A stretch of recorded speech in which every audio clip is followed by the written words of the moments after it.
Evening all. How you all doing? Welcome back to Instant Spurs episode 27. Big up to everyone in the chat.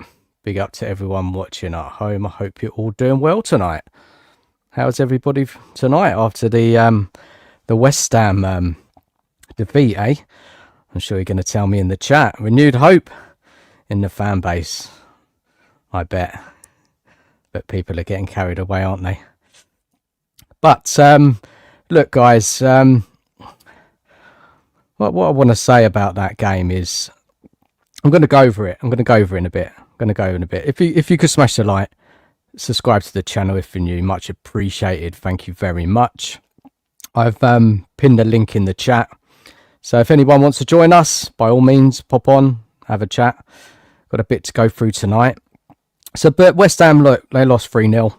And that's kind of given Spurs a lifeline, right? A lifeline. Win tomorrow against Villa. And suddenly Spurs are out of the bottom three. And now, and this is where fans, and I've seen it. I'm sure you all have. Are getting a bit excited, a bit carried away. Is this momentum? Is this a turning point? For me, I'm not there yet. Because what I've actually seen from Spurs... will they take this opportunity? I don't know. One win in 16, injuries everywhere, no cutting edge up front. Even last week's win wasn't convincing, not even close. So this is the question, guys, tonight. This is a serious question. Is this genuine hope or desperation dressed up as belief? Because West Ham have opened the door, but Spurs still have to walk through it. And based on everything we've watched for months, I'm not convinced they can. And that's before we get into Zerbi stop crying and die on the pitch, big words. But in a relegation fight, words don't save you, performances do. So will Spurs actually show up tomorrow night when it matters? Or are Spurs going to bottle it? Or, most likely, they're probably not good enough to go to a place like Villa and win anyway. So guys, let's go and welcome you all in the chat. See how you're doing tonight. Let's see who's here. Just bear with us. Let's go to the chat. Let's have a look and see who's with us. Big up to Cookie, mate. How you doing? Evening all. Hope all is well. How you doing, man? Hope you're good. Big up to Nige as well. Big up down panel and chat. How you doing, Nige? Big up to Liam. What you doing? How you doing, Liam? Hammers are more, I can't pronounce that word, mate. Audible when they lose. Palatable, yeah, sorry. Yeah, I get you now. And we got good evening to Dino. Evening, Dino. How are you doing? Well, thank you, everyone, for being here. Thank you so much. And please smash the like button. Subscribe if you're new to the channel. As I said, the link is pinned if anyone wants to join me. Talk Spurs. Scott, big up to you, mate. It's pure desperation. Yeah. It is because we still got to do our job. We got to do our job tomorrow. There's no guarantees. There's no evidence that Spurs are going to rock up at Aston Villa and, and win the game. In this kind of, Villa are going to be resting players. I just don't think it's going to happen. I'm sure they will make some changes in between that semi-final Europa League match against Forest, but let's be honest, they're going to go, they'll go fairly strong, and we've got a lot of players out. So this kind of hope in the fan base that Spurs will win this game, I don't quite get it. Don't get me wrong. If they do it, and I hope they prove me wrong. I really do. I hope they show up, put in a performance, get the 3 points, and then we're talking. But until they do, I don't believe. I'm sorry. I'm not going on false hope, and I don't know what it is. Yes, West Ham lost today. Yeah, it was, big result for Spurs, massive result. And I'm going to talk about that game in a minute. Let's have a look in the chat and see who else is here. Beyond 72. If West Ham had won, we would need a win against Villa. Now it's more of a Brucey bonus. Look, it's advantage Spurs now. As Nige in the chat said, it's in our hands. If you checked out his video this evening. And it is. But as I said, I need to see us get that result, put in a performance before I can believe. And I hope you understand that. And a sad face from Phil Coys. Phil, do you believe, buddy? Tell us why. I'd love to know. Evening, John Stokes. How you doing, man? Evening, Dan. Big up. Scott says the problem we have is if we show up with our best Villa can still easily match us all over. Of course they can. Of course they can. They want to close out that Champions League position. You know, they've back off a couple of defeats. Emery's not happy. You know, he's going to want Villa to show up against Spurs and get the 3 points. Momentum for them going into the second game against Nottingham Forest. 1-0 down at home. All to play for. No reason why they can't win that second leg. And I want to put in a good performance and, you know, get a win because they haven't won in the last couple of games. Big up to Art, THFC. Big up to you, man. I hope you are good. So where are we going to start tonight, guys? Where are we going to start? Let's have a think. I know where we're going to start. We're going to start with Zerbi's press conference on Friday. I'm sure you've all listened to it. I want to hear what your thoughts are on his press conference. Look, this what did he say again? Let's have a look now. I think I've got a banner up to bring up. Here we go. Let's have a look. Here we go. Die on the pitch. What does that even mean, guys? What does that even mean? Because look, you know, as I said a little bit earlier, we've got so many injuries. You know, 1 win in 16. We got a barely a functional attack. And it isn't just about effort anymore, guys, is it? Because when the team is depleted and low on confidence, what does die on the pitch actually look like? Is this about effort, or are we just asking players to deliver something they're not physically capable of doing right now? What do you reckon, guys? Give us your thoughts on that. Let's go to the chat, see what people are saying. Liam says, I'd like to keep a never say die attitude. It's up to the players now. Villa don't need this win. Yeah, they don't, but you know, I don't know if you guys have listened to the Villa fan base, because I have. I've been listening in to, you know, listening what they're saying about Spurs, about the game, and they're all very confident. Even though they lost the last couple of games, they're all confident they can turn Spurs over. And some of them actually, guys, are looking forward to us getting relegated because they think if Spurs are not on the picture, that's another Champions League space available. You know, it's going to help them with recruitment because players are not going to go to Spurs. You know, they'll probably try and get ahead of us in the recruitment, even though I think Villa have been pretty decent in the transfer market under Emery. So I don't think that's going to change. I know they've got the FFP to deal with. But yeah, they're pretty confident that they're going to turn Spurs over, and they're demanding a result. They're demanding a performance, and yeah, and it's about, as I said, you know, they want to get a win at home in front of the fans, and then take that into the second leg of the Europa League semi-final against Nottingham Forest. Let's have a little look. Oh, cheers, John, mate. Much appreciated. Thank you for sharing it on X. Oh, brilliant stuff, man. I'm pretty bad. I should share my stuff more on X, but I just, yeah, I'm just busy, man. I just don't get a chance. I should do it a bit more. Art THFC says it's time for Lewis family to pay off Villa. Do whatever it takes. Oh dear. Yeah. Well, this drama, isn't it, going to continue, right? This drama is going to continue right to the end of the season. Are Spurs getting relegated or not? There's going to be twists and turns. And, you know, to be honest, that result today, West Ham losing to Brentford badly, has made it more interesting, right? It really has made it more interesting tomorrow night. And, yeah, look, there's so much pressure on Spurs to get the points, and that, you know, there's no excuse from these players now. No excuse. As I said, they've got a lifeline here. You know, they win the game, they get out of that bottom three, and then the weekend after, they're home to Leeds United, who are, I would say, almost safe. Another fantastic result for them, wasn't it? Friday night, beating Burnley. I know Burnley are down, but still, saw a couple of their goals. Leeds, you know, you've got to hold your hats off to them, to be honest, right? Just promoted. You know, been in the bottom all season, but they play good football, you know. They passed the ball well. They went to Old Trafford, passed them to death. And you've got to, you know, praise the team, you know, working together as a team and the manager for getting them up that league. I think on above Newcastle now, I think. I really do. Big up to Phil Coy's salute. Emoji Dan. I'm optimistic. Sorry, buddy. It's a little bit small on my screen. I just couldn't see the emoji. Leon saying they've died of embarrassment on the pitch many times this season. Man, too many times. Are they going to actually go to a team, a good team, Aston Villa, and put in a performance? Well, we'll have to wait and see, right? We'll have to wait and see tomorrow night. Art says, we're acting like we're already dead. The Zerbi argues that we had yet to die yet. When do we die? It will be on the pitch.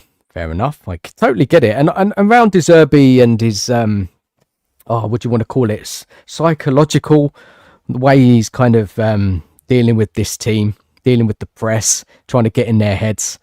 I like his approach. I've got to be honest. I do like De Zerbi. I think you know, he's a good manager. I like how he's dealing with it. You know, fighting. You know, he was having a go at the press, wasn't he, on Friday night? Biting back. I like to see that. You know, but he's putting pressure on the team. He's putting pressure on the team to go out and perform and not cry. You know, and he's listening to the fan base. You know, they're all crying about the injuries. They're crying about the stadium causing injuries. They're crying so many things this season. And what he's basically saying is stop crying and we just got to get on with it. And I do like his approach. I've got to be honest. Go to Kyle. How you doing, Kyle? Big up to you, man. Big up down in the chat. Cookie saying that the nuts need to be on the table tomorrow. End of. Yeah, that's it, man. That's it, Cookie. They have to. Too many times this season where we just rolled over, haven't we? And had our bellies tickled by so many teams this season. And we have been dreadful. But, you know, encouraging signs that we hear in the fan base that, you know, after, you know, he's come in, lost the first one, drew the second one, and then he won the last one. And, you know, and that getting that first win for De Zerbi, coming in, taking that Spurs job is so important for him and the team to get those 3 points. At the end of the day, it wasn't a great performance, but the 3 points was all what mattered. But on my show the other night, big up to the guys who joined me and everyone who watched that show, I need to see something in performance tactics. I need to see something because there just wasn't anything against an already relegated Wolves side. And that gives me a concern that go into Aston Villa, then we lose a couple more players to injury in Xavi and Solanke.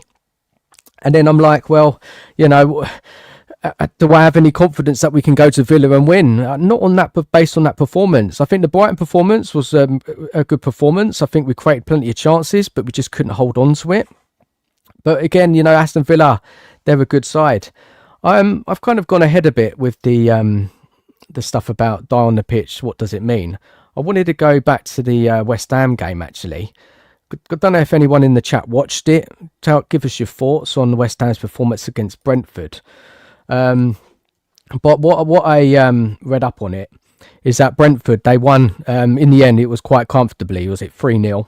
An own goal, wasn't it, for their defender? Was it Manapranos? Sorry if I pronounced that wrong. Messi defending, and it kind of like summed up West Ham's day. And then there was a penalty by Thiago on 54 minutes after a clumsy foul, and then Damsgaard on 82 minutes, game over. But were West Ham actually bad? And it was a bit of both. It was, and they were a bit unlucky. There was defensive errors. The first goal was literally an own goal under pressure. Poor composure. Heads dropped after that second goal. And they lost control. And they didn't have any cutting edge against Brentford. Plenty of moments, but no clinical finishing. And they were unlucky. You know, this is what the report says. They hit the woodwork 3 times. They had a goal ruled out by VAR. And on another day, there could have been maybe... could have scored a couple of goals and it may have been a different game. So the overall verdict is Brentford deserved it because they were composed and they took their chances. But 3-0 flatters Brentford slightly. And West Ham weren't completely useless, but they were just fragile defensively, wasteful in attack. And when things started going wrong, they kind of lost their heads. But to be honest, like West Ham, they have been doing very well lately, haven't they? They really have. So a bit of an off day for them. obviously out Spurs. And look, big chance for Spurs tomorrow to go above West Ham. And let's see if they take that opportunity. Don't know what people are thinking in the chat. Let's go to the chat, see what people are saying, get some feedback on the West Ham game. Let's have a little look there. Let's go back to the chat. Here we go. Scott says, I can't care anymore about what is said in press conferences anymore. Fair enough, Scott. Fair enough. Art says, I predicted we'll both lose this weekend, Spurs and West Ham. So you think Spurs are going to lose tomorrow, so then nothing changes again for a second weekend? Yeah, come on, Spurs. Surely you can pull something out of the bag. I know there's a lot of injuries. I know, Villa are a good side, but come on. You're playing for your Spurs career. You're playing for just, aren't these Spurs players embarrassed enough for stinking a place out all season? I know a lot of the fan base don't rate these players anymore. We've got a massive injury list. Gone through this is our third manager this season, fourth manager in a year. I know it's been shit, terrible cut, but these players, they've got to find something in them tomorrow. But I don't think it's going to be straightforward. It's going to be a tough game. The big game will be against Leeds, Art reckons, because obviously West Ham are playing against Arsenal, right, at home, and Spurs are playing Leeds. So look, the favourable fixture is Spurs, but again, Leeds are in form. It's not going to be an easy match. And Arsenal, I don't know what happened today with Fulham, right? Didn't show up, did they? Against Arsenal, wasn't it 3-0 by half-time, I think? Pathetic by Fulham, really pathetic. You would have thought they'd be wanting to push for Europe. This is what they do, Fulham. They do okay throughout the season, mid-table team, pull out some good results. I know it comes to crunch time where they really need to push up to get Europe. They just folded for Arsenal today. What I saw of it anyway. What's the score in the end? I switched it off. I think it was 3-0. I think they got a goal back. Scott says, we'll hear about dying on the pitch this week. They'll do nothing and tell us how hard they're going to try. Fair enough, Scott.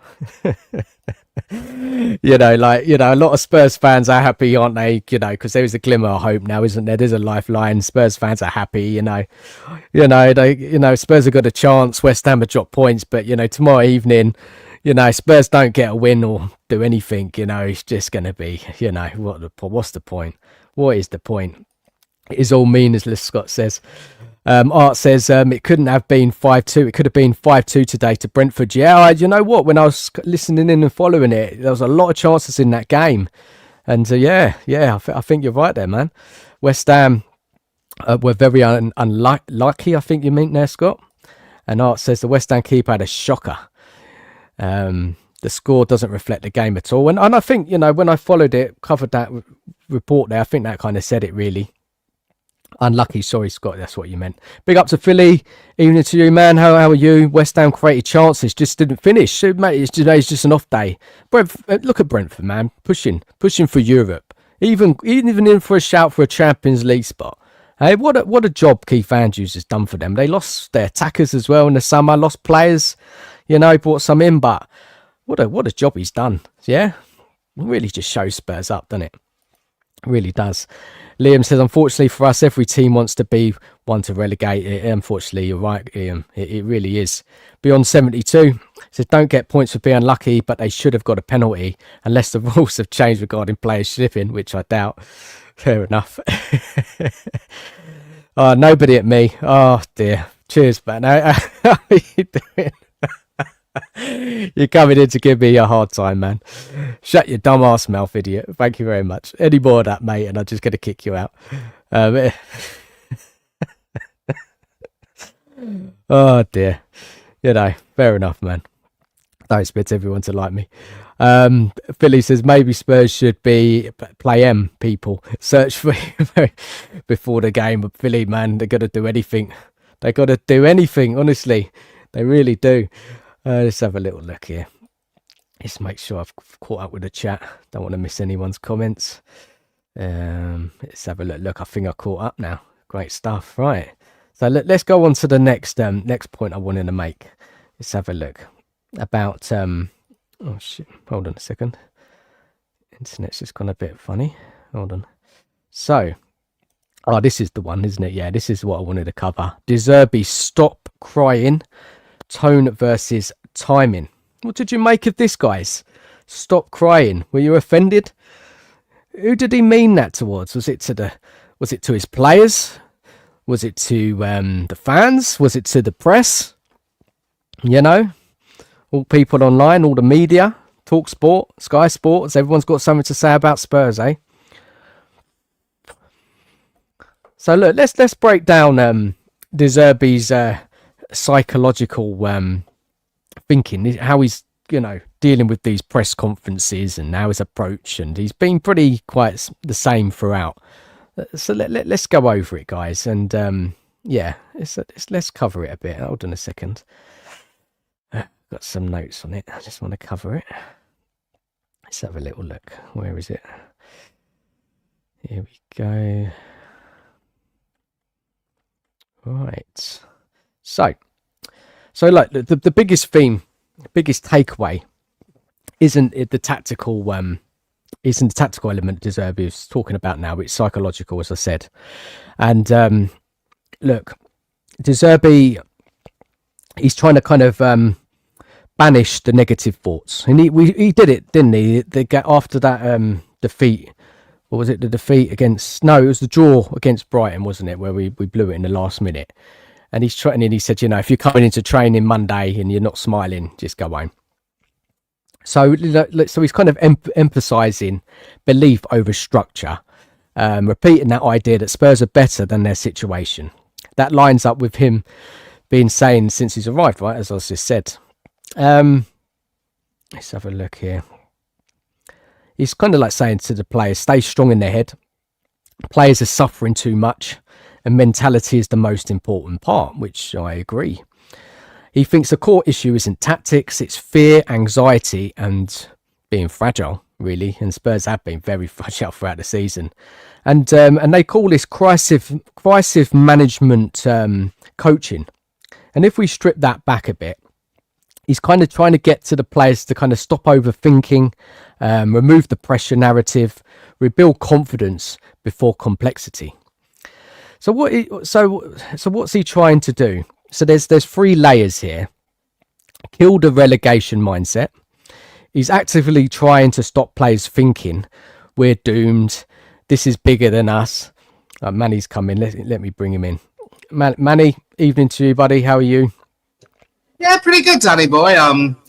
Listen, I never really wanted to, interact with you in recent times because obviously, with the way results have been going, they've been going from bad to worse. And I think your despondency was, I never wanted to take advantage of that. And listen, you also know that I never come on your stream to gloat. But I think after today's result for West Ham against Bournemouth, maybe that'll give you some sort of belief. But the thing is, though, you've got some key players who are literally out of commission until the end of the season. Romero, now Simmons, and I don't know how long Solanke is going to be out for. He might be out until the end of the season, and that's his World Cup hopes down the drain, I think. So I think the first question I'd like to ask you is, how confident are you in the strength of the team you might be putting out against Aston Villa tomorrow? No confidence. No confidence. No confidence. Do you want to know why? Please tell me. Well, 1 win in 16 matches. We're a team playing, we haven't played well all season. We've got no lack of confidence. Our attackers are rubbish, really. We're missing key players. The team lacks belief. It's a long list. How long you got, man? There's many reasons. I for me, and this thing, obviously the fan base are going to be, they're going to be hopeful after that West Ham defeat, right? Of course, I get it. Of course, many Spurs fans want Spurs to not be relegated. Yeah, so they're going to be like this. They're going to be thinking like this. But for me, I need proof. I need evidence that Spurs are going to pick up enough wins before the end of the season. And I haven't seen it. It's 1 win in 16 matches, Manny. right? Yes, we beat Wolves, relegated Wolves, scrappy win. But that performance and the way De Zerbi set up the team worries me. And then I'm going to jump back into you kind of hit me mid-flow, and I will in a second, about the kind of psychological, about how De Zerbi is, dealing with this squad, how he's dealing with the press. And that, and I'll kind of get to a bit about the tactics. But look, for me, Spurs, the only thing is going to kind of prove it to me that we've got a chance of staying up is winning football matches, right? And putting in some kind of football, attacking some kind of way that's going to kind of get the best out of the players that we have available. We got no wingers, right? So we lost Solanke, he weren't much great anyway. We've got Richarlison in there. He'll give it his all, Richarlison, but he ain't quality. He can't hold the ball up. He falls over all the time. Who else we got? Who else we got in that forward line? Look, we'll probably see Tell. Yeah, we'll probably see Tell tomorrow. In and out the side all season. Output, no output. Barely any goals or assists. Tries hard, yeah, but it's not going to guarantee any goals, assists and wins, is it? A player like that. And then we lose Savvy. Our last creative player, number 10. Who else we got in there? Conor Gallagher, not exactly hit the ground running, has he, since he's come in? So, Manny, I think you can kind of gather, just on my little speech there, that why I haven't got any hope, and why I'm not like many of the fan base that think that we're going to survive relegation. I completely concur with you there. I'm just taking a look at your run-ins. I think it's fair to say, Dan, that your last hope of getting anything from this season and trying to give yourself any form of momentum will be to beat Aston Villa, and that is not going to be easy. Because I'm going to be frank with you right now. Aston Villa are in a position right now where they are challenging for European silverware, and also trying their best to secure top 5 football without having the likes of Bournemouth and Brighton and others, Brentford as well, snapping at their heels. So Unai Emery knows that he may have to perhaps rotate a little bit. But I take a look at the Aston Villa squad they have, and I know there is this thing that whenever Aston Villa don't quite have their first 11 playing, they're not really as, fluid and attacking and attractive a team as you'd expect them to be. But Unai Emery can afford to rest about 4 or 5, maybe even 6 players. And, he'd still put out a reasonably decent team. And of course, someone like Ross Barkley, who isn't even in the Europa League squad for some stupid reason, that's a dreadful mistake, I'm sure he will come back into the starting 11. So I think from the look, you might not have much chance tomorrow. And I'm sorry to have to say that. But look, we're going to talk about it, Manny, a bit later on. I just wanted to finish covering the De Zerbi press conference. And there's a funny sound. Is that me or you, mate? Just mute yourself a sec. I think I know what it is, and please give me a minute. Cheers, man. Yeah, so just back. I can still hear it. Let me mute. Oh, okay, it's gone now. Cheers, Manny. It was just a bit distracting. Look, so just going back to what I was saying. Yes, he's trying to stop the players overthinking, right? We are doomed. This is bigger than us. Instead of reframing it he's reframing it like this. We can win tough games like Villa. Yeah, almost forcing optimism. That's deliberate. Players in these situations tighten up massively. And it's something about rebuild identity. I don't really quite understand what is going on there. He keeps going on about referencing quality, potential. We can win big games, and this is trying to remind the players that they're better than what they've shown this season. You're not a relegation team. Start behaving like it. He's even used things like old clips, just to trigger some of their belief. I think some of the stuff they were playing like under Ange, I don't know, but he's trying to protect the players. I get it, from pressure. He's taking the responsibility off individuals, avoiding calling out performances publicly, which I think is the right thing to do. And he's kind of framing everything as a collective mental issue. And that's shielding, not exposing. And also he's kind of, he's not giving anything away about the tactical plan against Aston Villa. but he kind of did, I think. I'll say that in a minute. But what he can refer is that he expects a difficult. What he has said, he expects a difficult game against Aston Villa, right? But he thinks Spurs can win, and he's not going to go ultra defensive, and it's not damage limitation language. So he's likely to stick to his principles. Build up in possession, bravery, and he doesn't abandon his identity despite pressure.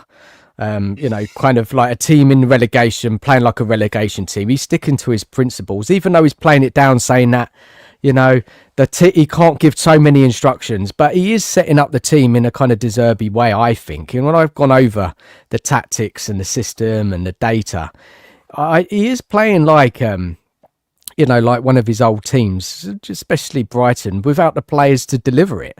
So I don't totally agree with that, but there is some key hidden signals in what he talks, and this is quite an interesting bit.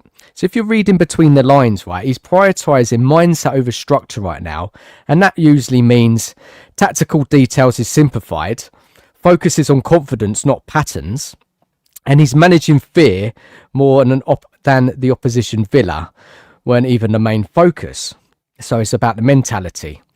So that tells you he thinks Spurs lose games internally, not just tactically, which again, I'm not sure about that, honestly. He's trying to create a siege mentality, not kind of like aggressive like a Mourinho or Conte, but he's trying to ignore the negativity, believe in ourselves, we can win this, and kind of more emotional than confrontational, I would say. And look, yeah, what do you reckon, Manny? What do you reckon of his? I don't know if you've heard him speak. I'm going to go to the chat in a minute. His press conferences. I don't know if you've listened to what he's been saying. Yeah, Manny, what do you reckon, Muddy? Can I ask you a question? Yeah, go. For it. I'm listening to what this guy has said in this press conference. Okay. Yeah. When was the last? Let me ask you. When was the last time you had a manager who wanted to make sure that he would defend his players, give them all the support they needed, make sure he would never throw them under the bus, and try to, just like that. And just like that. Frank, they didn't. I don't think they attacked the players that much, did they? Ange, I don't think Ange did. I don't think Frank did. The thing about Frank was that his approach, in my opinion, was a little bit muddled.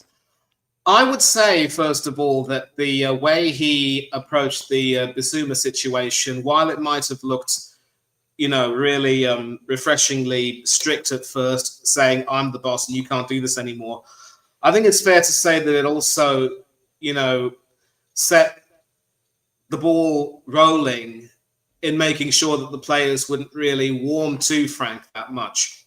And when you have a situation where you have a manager is brutally honest, too honest in saying, we're going to lose some games.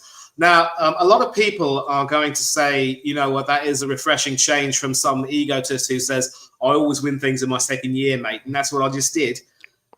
Sometimes you have to just ask yourself whether you need that sort of stuff, whether you really want some sort of a person who would be eager to knock you down a peg. Manny, Igor Tudor, he came in hard, didn't he? Remember him? His little short reign.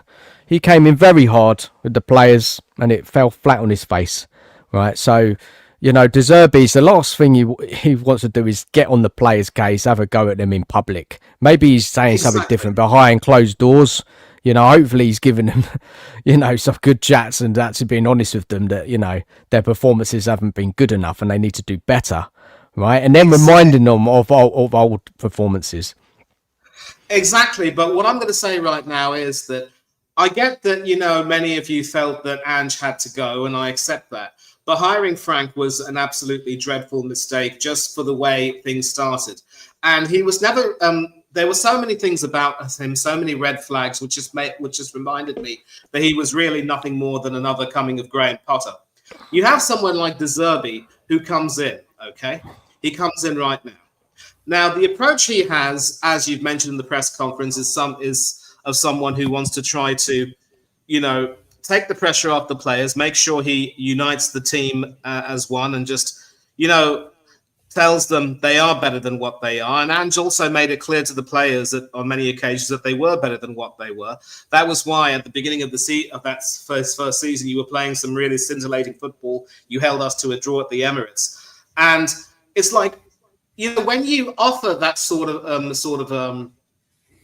that kind of an approach, it does reap dividends. But the biggest issue is he's come in at the wrong time. He's come in at the wrong time when the team literally are in such grave danger of being relegated that, in the words of that famous song by Patti Smith and Don Henley, sometimes love just ain't enough. And obviously, I think Scott, who's come in, likes his shared music. He might remember that song only too well. I don't know if he's an Eagles fan, though. But it's a question of timing more than anything else. And I will die on the hill that if you end up going down, the managerial acquisitions that you had, Frank and Tudor, both set you back in the worst possible ways. You needed to have someone who could come in and build off the momentum of winning the Europa League, getting into the Champions League, and just trying to make sure that you not only improved the squad in every which way, but also made sure that, you didn't deviate too far, really, from the good feeling that happened. And sadly, I don't think it's happened. I think we have a situation right now. It started under Frank. He was kept in the job for far too long. Money. What was the question, buddy? What was the question? Was there a question? I'm coming. I agree with you. I agree with what you said. A lot of what you said there, buddy. I was going to ask you though. I was going to ask you. It's like you hear everything what the Zerbi was saying. Do you think he shouldn't have come to Spurs at all? Would you have had him earlier on in the season, De Zerbi? Okay, yeah, I'll answer that. I want to say hello to, I'll answer that in a sec, Manny. Anthony, Tottenham, Dr. Tottenham Therapy, right, mate? How are you doing? Tottenham Therapy now, I changed my name. Tottenham Therapy, how you doing, man? Thank you. Debut on my channel. Yeah. Thank you very much. I hope you're good, buddy, mate. How did your stream go earlier? Yeah, it was all right, very eventful. That's what I have to say. But it was, Guy was on there, weren't he? I came in and gave it a like. A couple of others, difference of opinions, and it was quite easy for me. So all I had to do is sit back, eat the popcorn, and relax. Really. Mate. Anyway, thank you for joining us, mate. And I'll get your link up in the chat. And people in the chat go and give you a sub. Thank you for joining us, mate. I'll bring you in a sec. And what we're talking about, De Zerbi. Manny, let me say hello to Scott. Dr. Tottenham. I've just subscribed to your channel. I've just subscribed to you, Anthony. Cheers, Dr. Tottenham. We've got to get his link in the chat. If anyone can help, that'd be great. Otherwise, I'll do it in a minute. And let's welcome in Scott. Scott, buddy, how are you, mate? How are you? Yeah, I'm good. Manny will know that I don't agree with much of what he said there, but that's okay. I'll let you go respond to his question, but I know you will agree with a lot of what he said, Dan, but I do not. But that's okay. We can get into it. Yeah. Look. So Manny, the question is: Should we not hire De Zerbi? Should we have hired De Zerbi early in the season? Right? Is that what you're saying? Yeah, that was it. Exactly. 100%. We should have sacked Frank before Christmas. And brought him in then. Obviously, he was managing Marseille then, so there was no guarantee we could have got him. But money talks, right? We see money talk what brought him in with 7 games to go. And then we could have given him a transfer window. We could have got a couple of technicians in midfield, something up front, some pace, some skill. And you never know. It might have been gone another way. But look, it's all in hindsight now. But hopefully that answered your question, Manny. Yeah?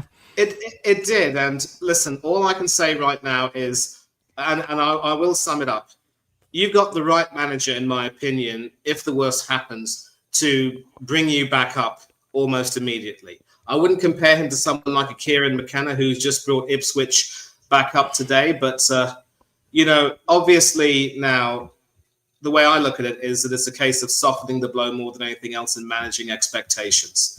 And there will be a lot of, time for recriminations and passing the bucket, passing the blame. But as Madonna said, you should know we all suffer the same. I don't, but you get the drift.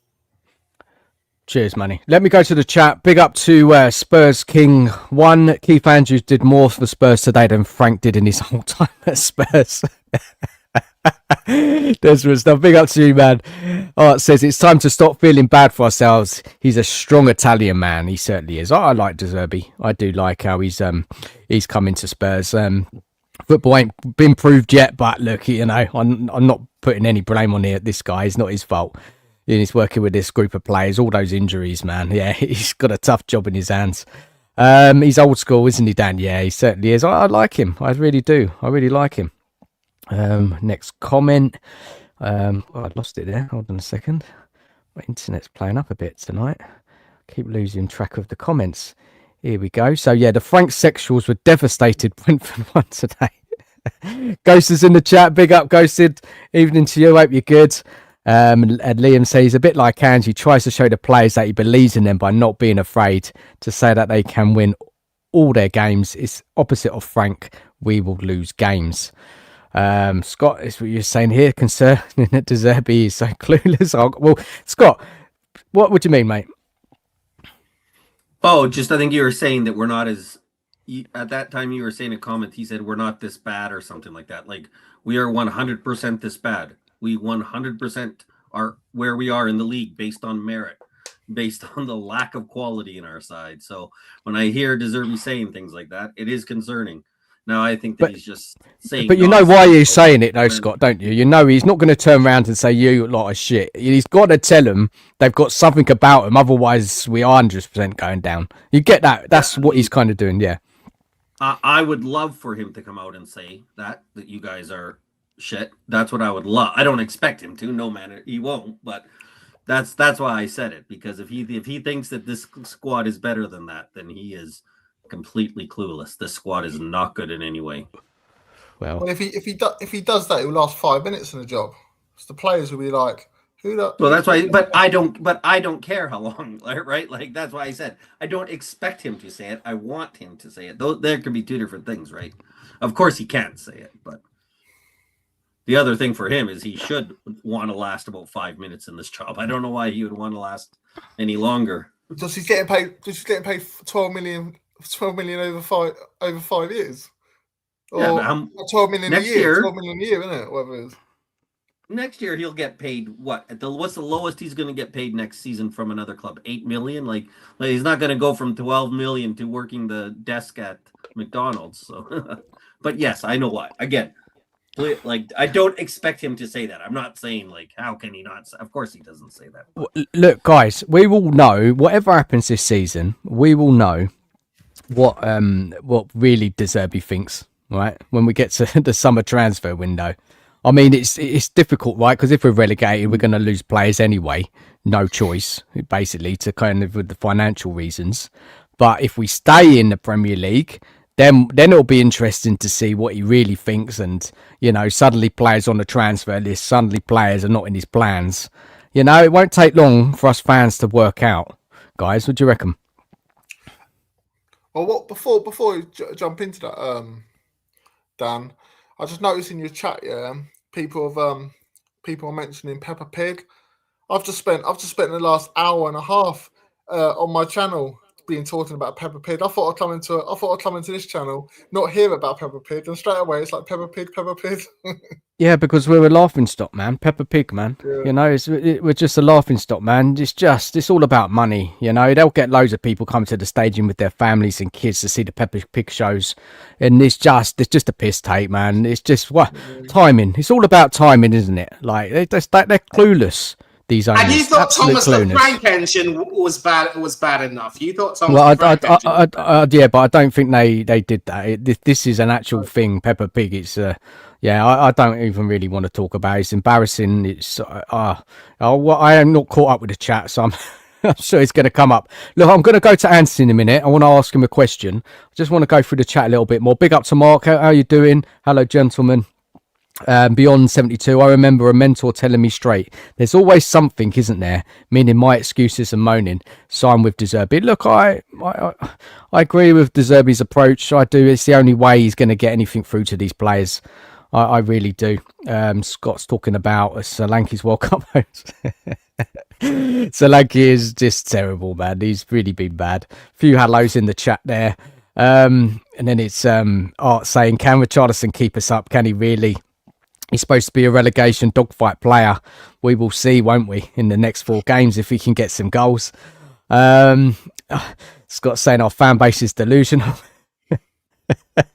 It's Philly saying it's quite a shame we won't be seeing Solanke at this summer to degrade the tournament with his presence. Yeah, he shouldn't be anywhere near the England squad, not in his performances this season. And yeah, I don't think he's ever recovered from his injury, to be honest.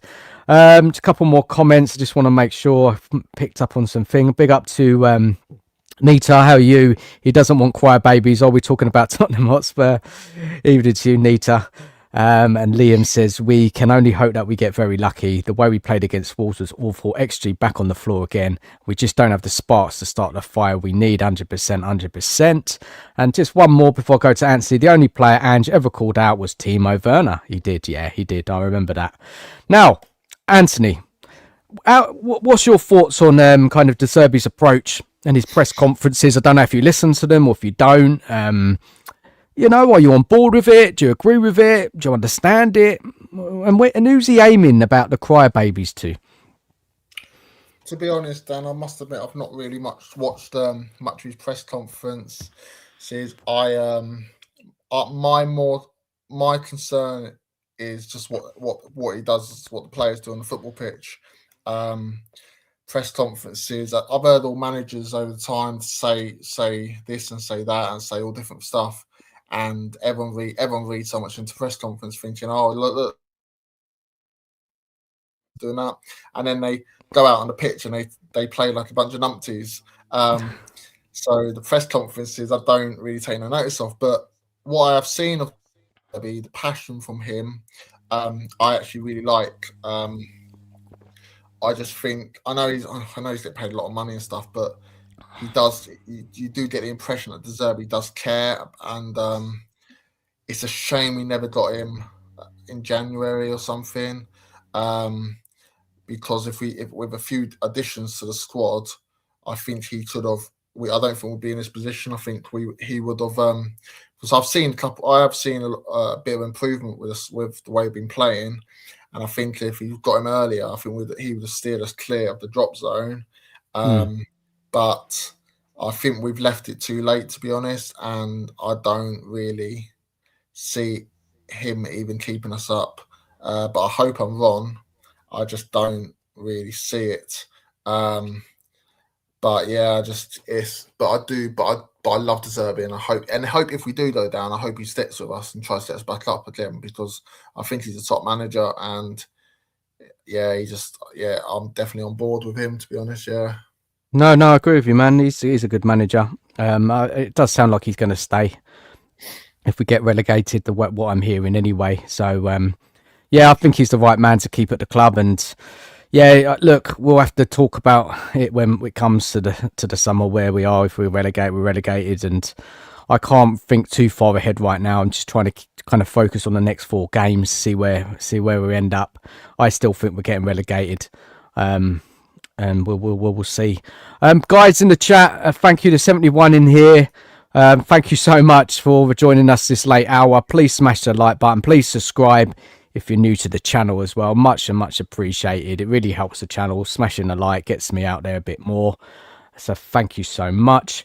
So we're going to move on to the next part of what I wanted to talk about in the show.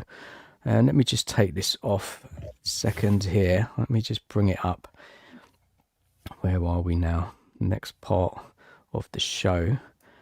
Right, so we're going to talk about this now. The real issue, decision making above the manager.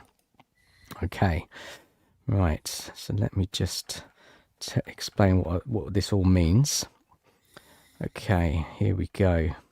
So take a bit back a bit. Like, so Ange obviously wins the Europa League. He's sacked after, disastrous league campaign, right? 22 league defeats. Frank comes in, wrong fit, poor football, terrible, boring football. Confidence collapses throughout the season. We just get worse and worse and worse. And then we get to the January window, and not enough reinforcements. Salsa and Gallagher, right? We needed technicians in midfield. We needed passers of the ball. We needed playmakers. Needed somebody in that midfield. Bentancur was out. We knew he was out for months. We needed goals. We needed something, but Lange says there weren't no one available, and yeah, it just didn't help us, doesn't it? Then they hire Tudor, right? Tudor comes in. What a disaster! Why they chose him as an interim, I will never know. Absolute disaster of an appointment. And then they bring in Zerbi with 7 games to save the club. So just a couple of questions following what this segment. Is this relegation battle actually the result of one bad season, or months, or you could say even years of poor decisions at the top? And to have Spurs, just following on, then we'll go around the pun, I'll go to Scott. Have Spurs created a situation where any manager would fail? Scott, what do you reckon, mate? Yeah, no, this has been coming. This is years of decision making. I mean, I would argue we could say 25 years of no footballing plan is the real problem. But this is not just this season. We've seen all the warning signs for years, right? We've seen how much Kane and Son papered over the cracks in the past. We see how we failed. But even beyond then, we saw what happened when we failed first to replace Kyle Walker. And we had Trippier, who was okay, and then we downgraded to Aurier and saw how. Then we had Chicken Royale. Then we've kind of been looking around, and we finally now got Pedro Porro in, who isn't necessarily even a pure fit, but at least he's someone who can do the job. And how long did that take, right? Then we've seen how long it's taken us to get Christian Eriksen. He didn't want to be here. We knew he didn't want to be here for years. We didn't buy anybody when we replaced him. Then we brought Madison in to replace him finally. Like this is years and years of mismanagement. And I'm only talking about replacing. That's just replacing, because what we really needed to do with that Poch team, as great as it was not just replace, but replace and upgrade, right? We needed more. We needed to add to the Poch team, because as great as it was, we didn't win anything under them, right? So this is years and years coming, right? We've made terrible decisions this season, yes, but it's not just a one season thing, right? I think we forget. We made a lot of excuses why finishing 17th didn't matter last year, but it did matter. We didn't finish 17th just because of all the excuses. We finished 17th because our squad wasn't good enough. And then we failed to upgrade it in the summer. So this has been an ongoing issue for years. And now we just haven't been lucky enough to have a get out of jail free card like we have in the past. We haven't had a Bale that popped out of nowhere to save us. We hadn't had a Harry Kane that wasn't properly. Kane didn't come to us because we had a plan how to develop him. We got lucky that he went out and developed. Son didn't come in when we bought him. We didn't buy him to come in to be a future Golden Boot winner, right? We got lucky there. And this is what happens when your luck runs out and you haven't properly built a squad. So is there any manager would come in is just got no hope really under this recruitment and it's not the board? You know me, Dan, it's not a manager problem. We don't have a manager problem. We have a squad problem. So any manager that comes in isn't going to have success until we fix the issues that we have.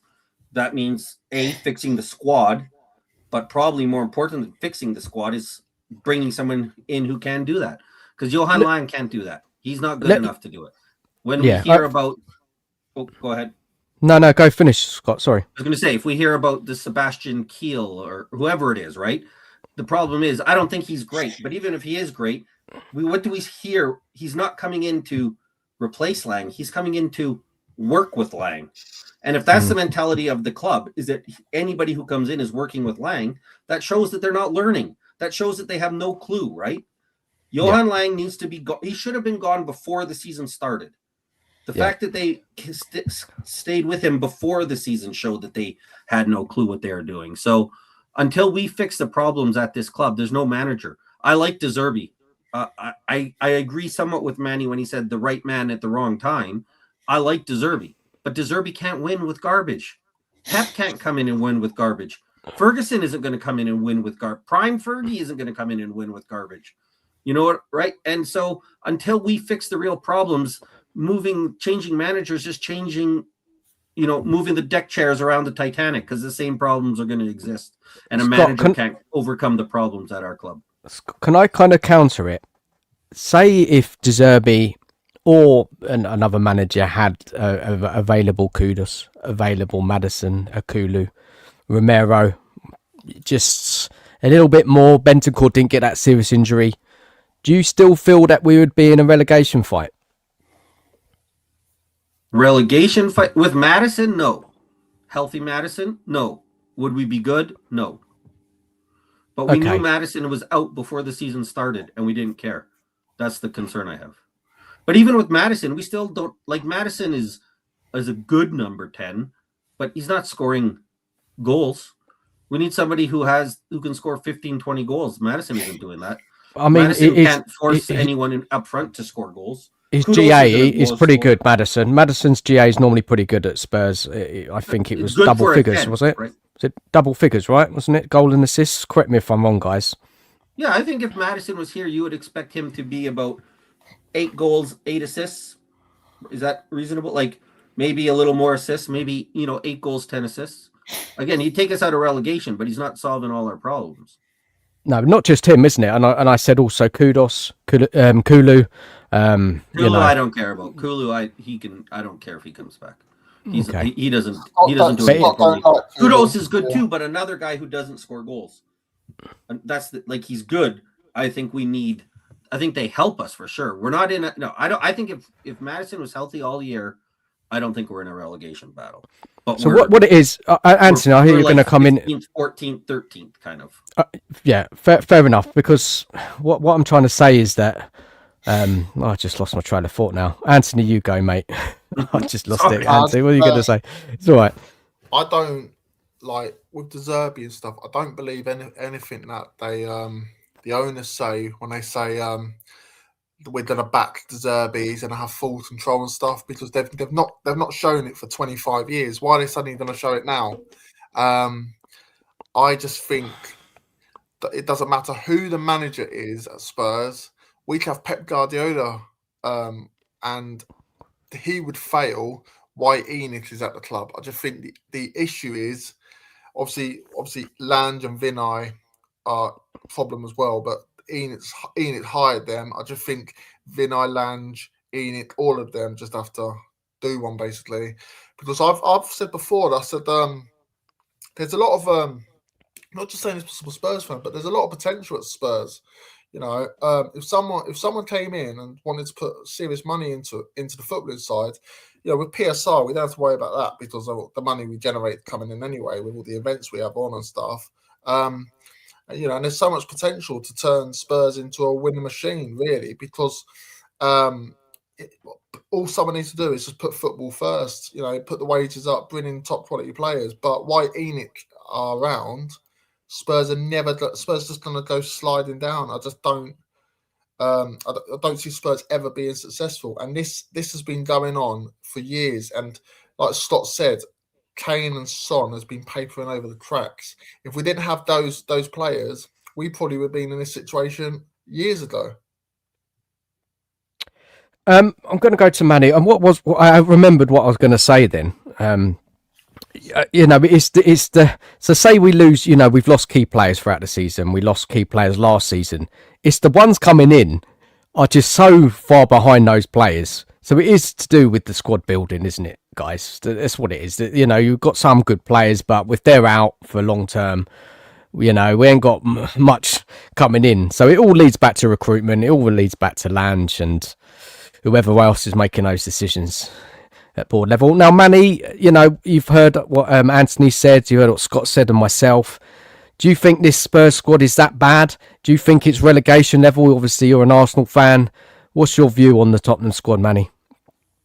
It's not relegation level. Let's put it clear. And the squad you had last year was also not relegation level. And I will also say that if you had all of your players fit and firing, there is no way you would have finished 17th. I can guarantee it.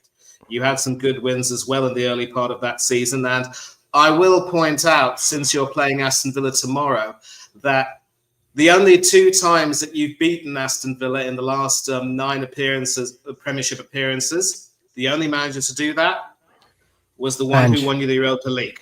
Exactly. Yeah, 4-1. 4-1. Yep. 4-1 at home and 4-0 at Villa Park in that season when you almost qualified for the Champions League, only to just stumbled near the end.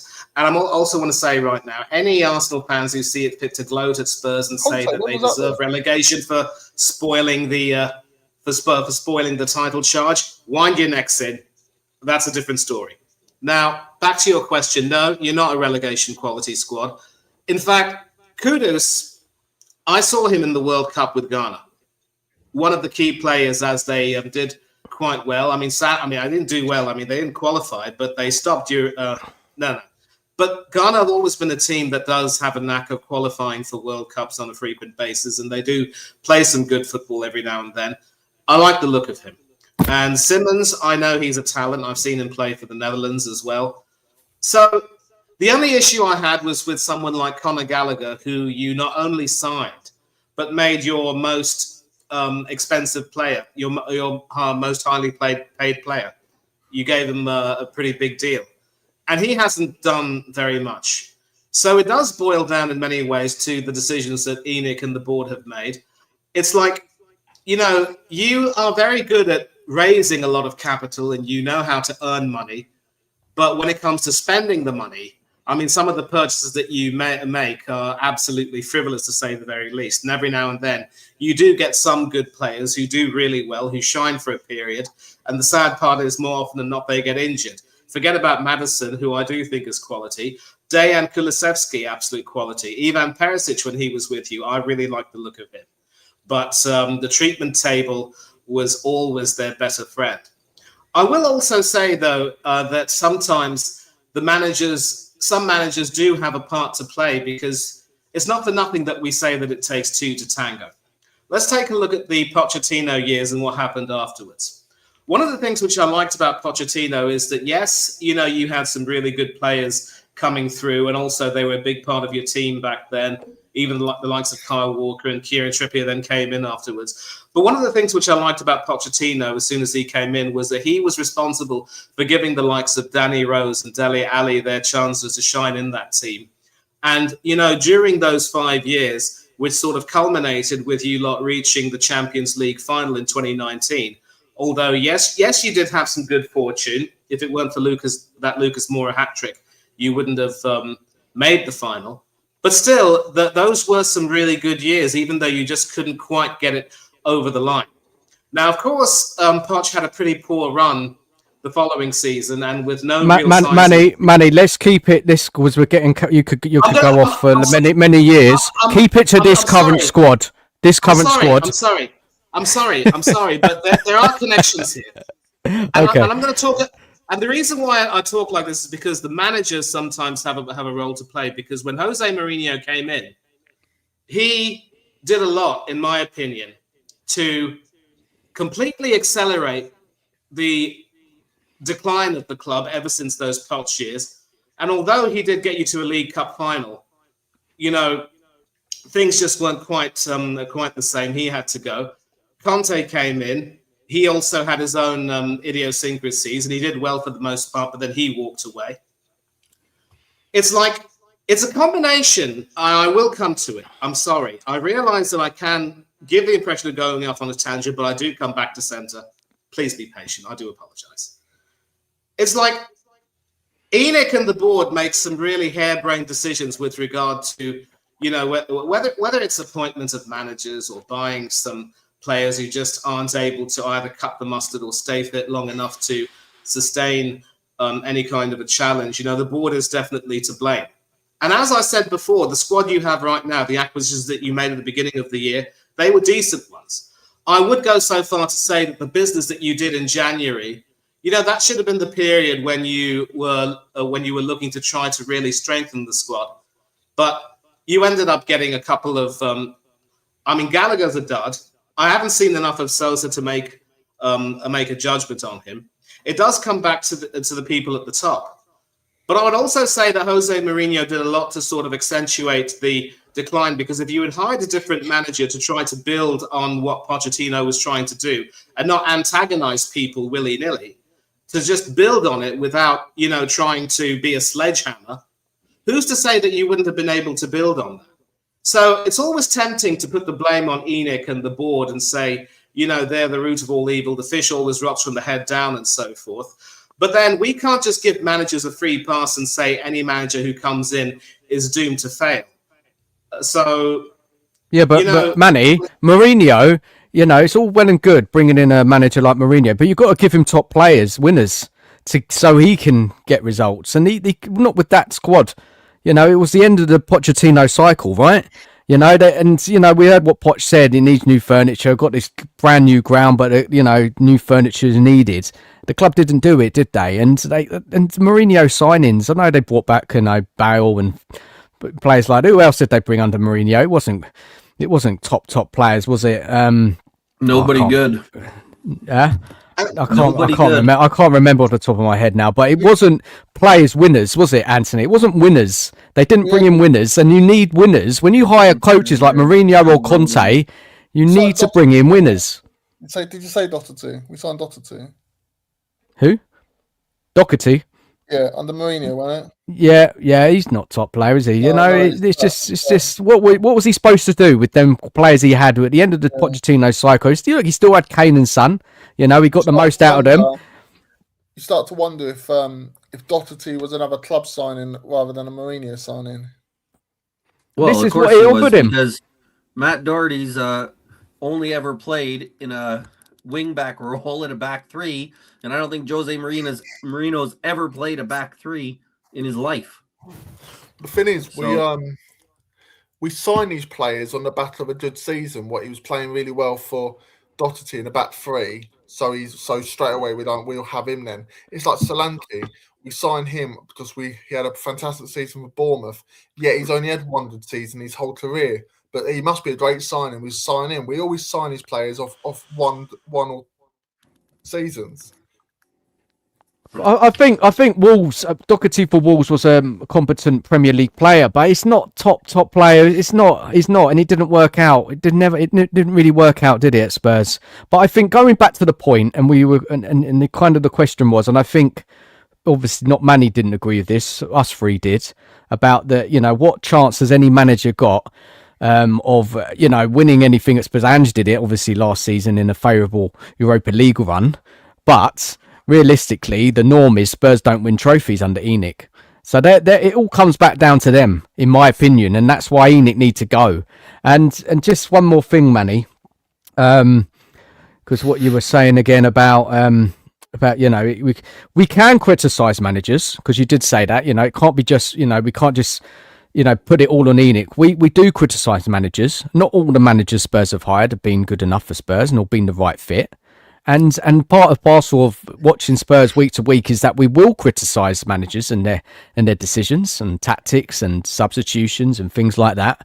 So guys, I think we've covered that one. Unless anyone else wants to add anything, I was just going to say, Dan. Yeah. We've not really, even though we don't win under ENIC, and they've given us the whole Spursy tag and all that stuff. Which I think ENIC obviously got to do one anyway, but we've not really won anything, even under the previous ownership. Under Alan Sugar, we never really won much, did we? I mean, we've not won the FA Cup since 1991. So technically, we've not really won anything meaningful since the 80s, really, have we? Early 90s. We've won a couple of League Cups along the way, but apart from that, we've not really used to winning for a long time. Yeah, when ENIC come in, it slowed down. The winning trophies slowed down. Prior to ENIC, we were winning trophies regularly. We weren't every season, but we were winning cups. It was never leagues. We won the UEFA Cup.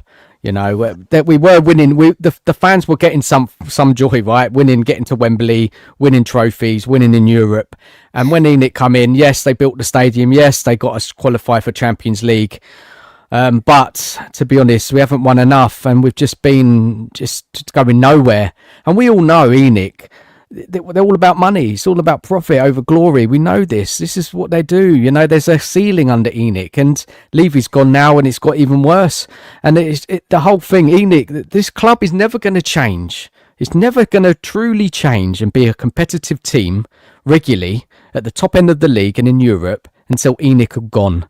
They haven't got it in him. They don't care enough. They're all more worried about building hotels, events at the stadium, money. The proof is in the pudding. This has gone on for far too long. And this is why it infuriates me when we have a season like this, where we're in the relegation fight, right? And nobody's protesting. No one's even talking about it.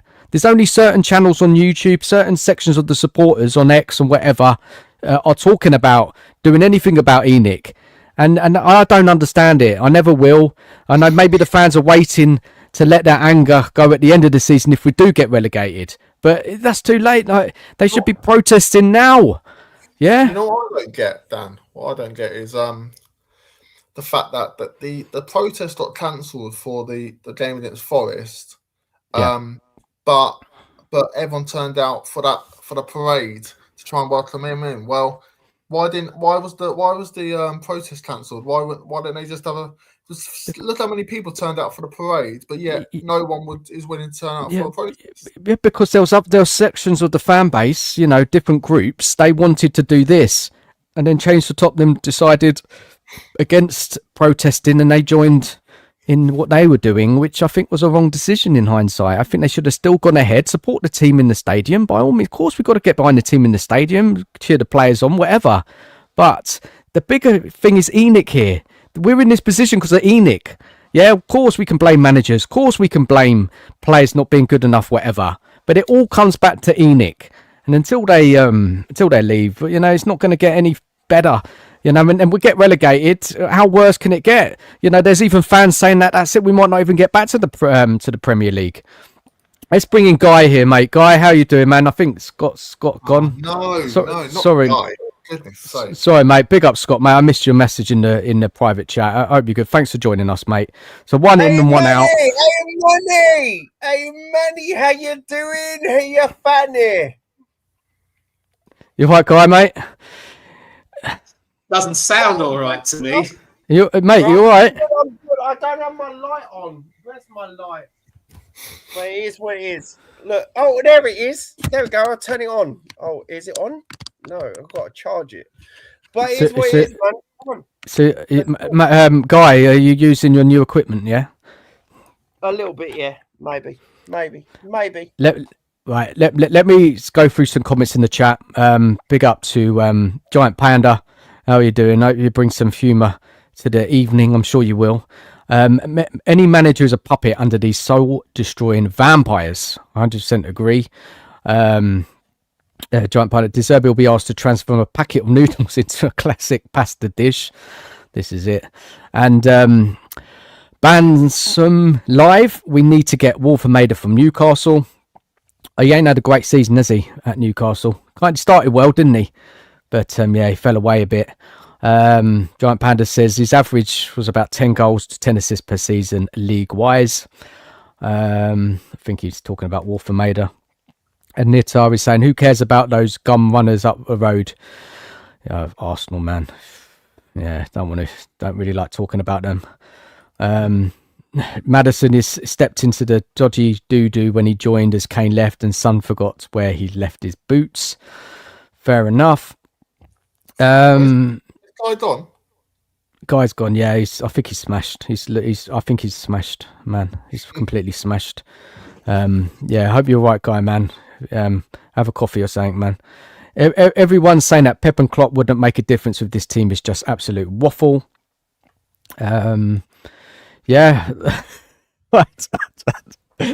Listen, man, if De Zerbi would have been brought in to the club earlier this season, given a good transfer window in January, I think we would have been a lot better. I'm not saying how good we would have been. I'm not saying we would have been amazing, but he would have got this team playing a lot better, and we would have been getting more results. He's a good coach, De Zerbi. It's just too late now bringing him in. So, I think it was Scott who said it, like Guardiola and Klopp couldn't do anything with this team. It depends on when you bring them managers in. If you bring them in, in the summer with a transfer window to work with the squad, then, of course they can get something out of this team. How far? I don't know, because it's looking like this squad is, it's very poor. Guy, mate, are you okay now, man? You came in there and you're in a whirlwind. You all right, buddy? I know. I am in a whirlwind. I'm in a whirlwind because I can't believe I'm in a Spurs chat with Manny. Hey, Manny, how you doing, brother? I'm good, thank you. And I told Dan, I'm telling you, I'm coming in peace. I'm not here to gloat. I know. Here's the thing, Manny is a love child. Manny is a love child. All right, so what's news, fellas? What's news? Okay, so we were just talking about any manager comes into this club, we've got no chance in hell. No, fuck no, not with the players that we have. Are we mad? Yeah, say if he had a fit Kulu, he had a fit Kudos, he had a fit Maddison. Bendicor didn't get that serious injury. Would we be this bad, guy? No. Here's the thing. At the end of the day, are we talking about injuries that we didn't see play? But I know this is really horrible to say, but like, how can I assess Kulu? How can I assess Maddison if they have not played? I can't. I actually can't. I can't. I'm not trying to be a pussy on this. I'm just trying to say to you, look, I can't. But I think our players are dog shit. You know this. I think our But Guy, if we had those fit players, would we be this bad? If we had those key players in and not injured, do you think with a good manager like the Zerbi, if he came in earlier, do you think we would be up higher up the table, or do you think we'd still be in a relegation fight? I think we would be. I think we would be, because here's the thing, and I've said this a lot, right? So the issues with injuries isn't just on player performance, okay? And I know you can see all of my background because usually I don't show it. But here's the thing, right? I have played football on, and also my godkids play football on many levels. If you've got an injured player who is senior but in training, they can tell you, don't do it that way, don't do it this way, shoot with your left, shoot with your right, do it instincts, right? So we are talking about Maddison out, we are talking about Kulu out, we are talking about other players out. If we're talking about injuries is not just pitch specific, because those resources, those incredible resources that you have in a training environment aren't there either. And I talk from this because Manny, I've talked to you about this, about my kids in my academy places after Eugene's show. But yeah, but like, this is what happens. Injuries begets injuries, because if our first team is out, then we can't rotate there. We get more injuries. But I think when people say about Burval's not getting the training, Tell's not getting the training, Xavi, all of those, I think it's come down to our senior players being injured because they're not on that.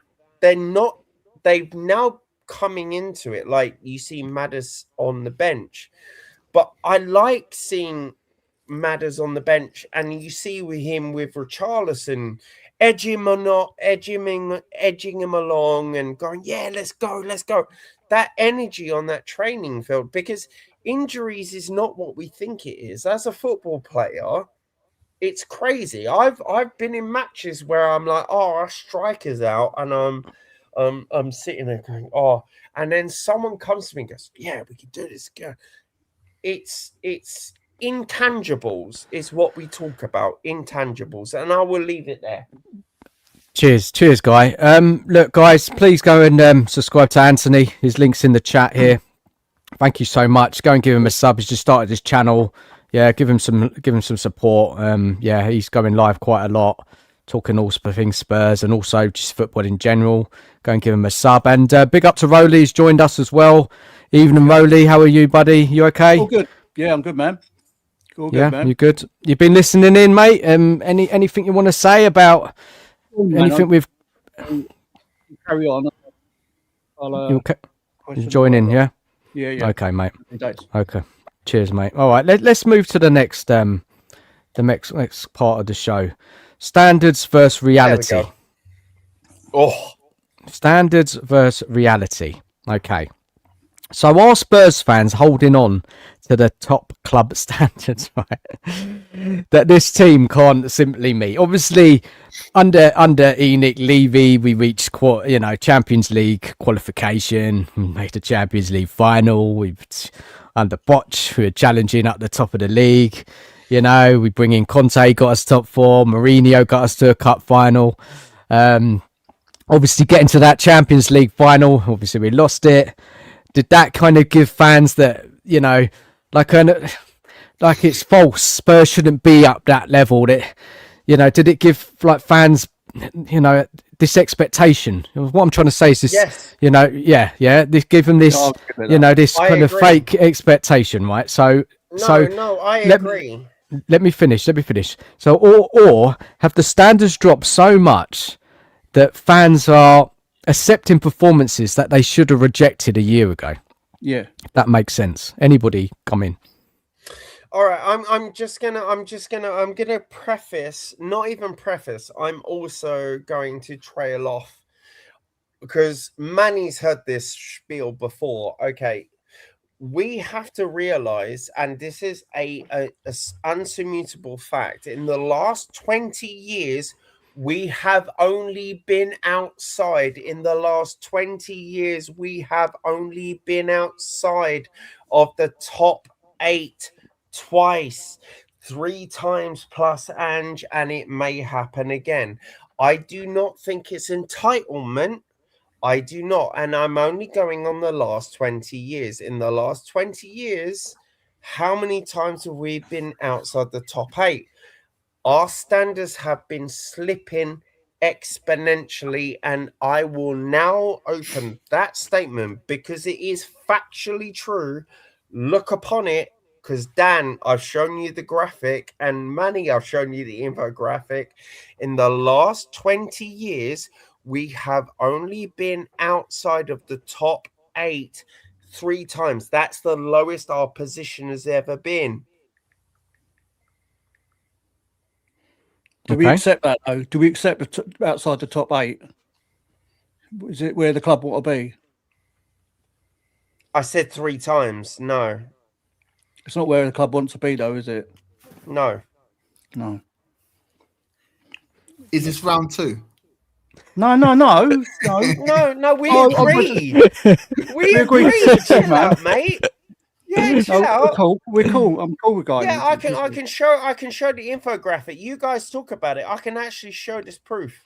But it's acceptance, isn't it, of being mediocre. And that's why there's no action, Rowley, isn't it? That's why there's no action, isn't it, from the fan base? Exactly. They're accepting the problem. So, I wanted round 2. I'm a bit disappointed with that, actually. No, you're not going to get round 2. When was round 1? Did I miss round 1? When was round 1? Yeah, Was that all a cooking? little bit of a ban. We don't. And I hold my hands up. It. Guy, I hold my hands up. Yeah, I was wrong about the LinkedIn. Yeah, I've just looked it up. I'm an old fart, right? And I didn't understand it. It's right? fine. Hold my hands up. It's okay. We move on, bro. This is the thing. I don't hold things against people. We are talking about football now, Yes. right?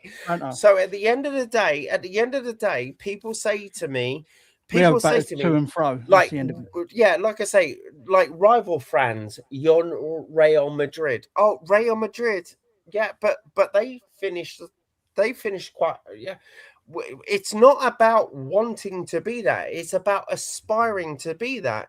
So in the last 20 years, we have only been outside of the 8th 3 times. I think that we should ask more from this club. Exactly. Yeah, 100%. Look, this is it. We should be with the stadium they built, the promises they made. I'm putting a Spurs shirt on. Yeah, look, they're failures, absolute failures. This board, yeah, they ain't got a clue, man. Honestly, they haven't got football people in the board. They need players in the board or something. But the thing is with the board, Rowley, is that the board people are the ones kind of investment in the club, isn't it? So they're not going to be football people. It's the people they hire below them. It's the people who make the recruitment. They need to be guided. They need to be guided, Dan. Yeah, I agree with that. They do need to be guided, but then they should be hiring the best people, hiring people who've got Spurs' best interests to make them better on the Absolutely, pitch, Dan. and more Absolutely. successful. But these board people, I got that. they're the ones who are making all the money. They're all making the money, aren't they? They're all the profits. They're making so much money. You know, they're not going to be replaced by a football person. Yeah. But they, This at is the it. end of the day, we're all Tottenham fans. We want what's best for the club. They're all businessmen at the end of the day. They don't really care about. They don't really care about what's They don't care happening. about the fans. All They they care care about is I don't. it's how They much care money about- they. It's how much Guys, money one at a time. One at a time, guys. One at a time. Yeah, all they care about is how much money they're getting, and you know, all the profit they're making. So we're obviously speaking as football fans, but We're you know, numbers, they're not mate. going to get football people in because they're it's just they run it as a business to them, so they don't care about the football side of it. We're a number, mate. At the end of the day, we're through the gate. That's it. Yeah. Well, Yeah. the supporters are. Oh my God, motherfucker, Fringe is back and into Definitely. it. How you doing, mate? Yeah, definitely too awesome. bad. So Let Dan, me welcome in Definitely, Guy, before you go. Big up Definitely, mate. How you doing? Debut on the show as well. Evening to you, man. How are you? Evening to you, evening to all of you gents. Thanks for letting me on. I'm not doing too badly, but yeah, I'm just not feeling optimistic about tomorrow's game in the slightest. I don't know what everyone else is saying about tomorrow, but You got Yeah, number 4 on the what? back of that.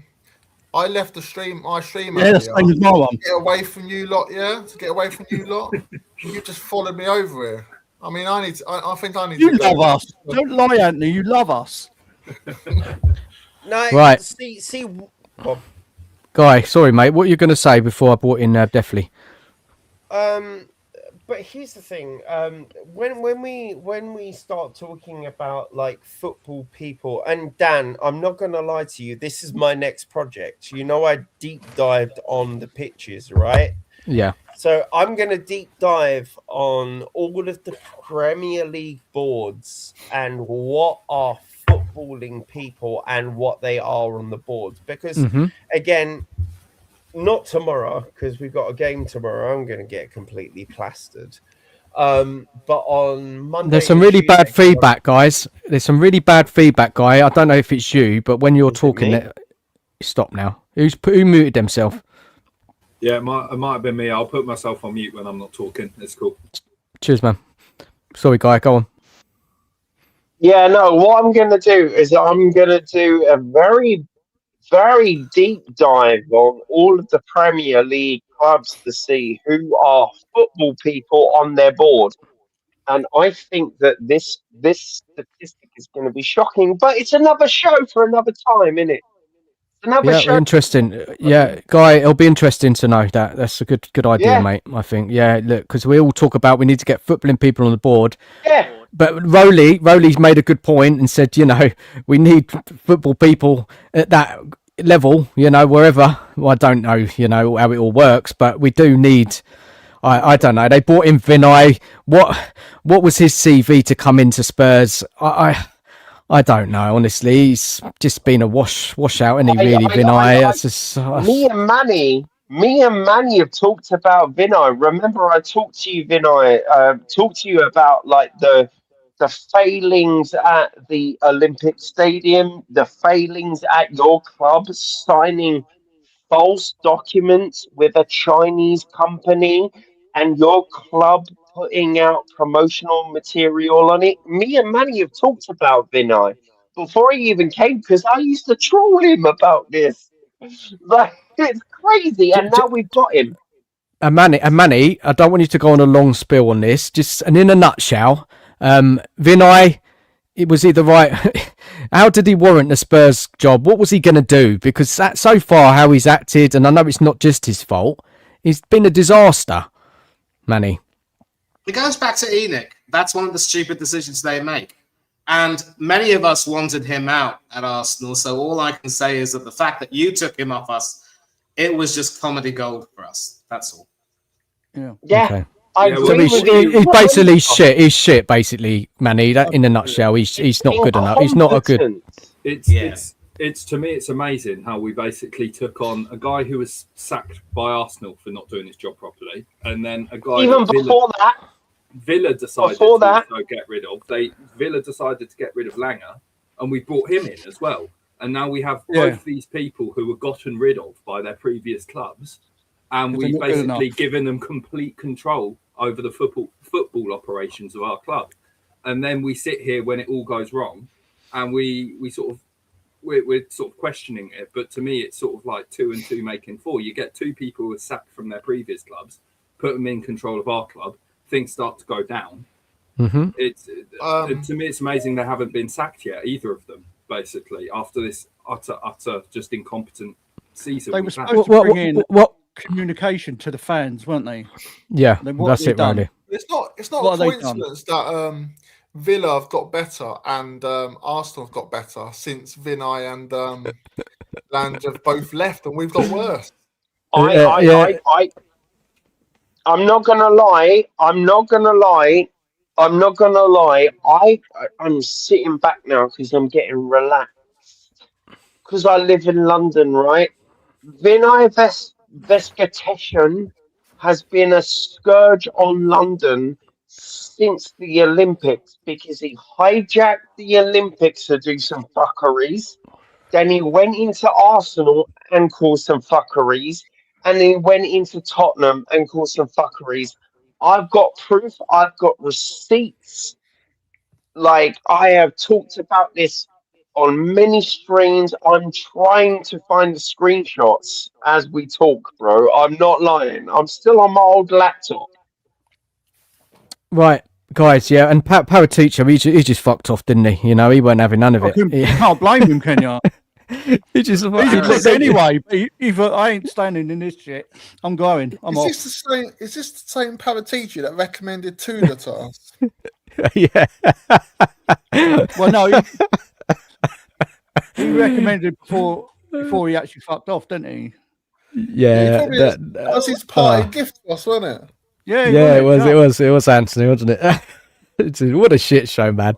What an absolute. Let's go to the chat, guys. Let's go to the chat, and then we're gonna go on to the next subject.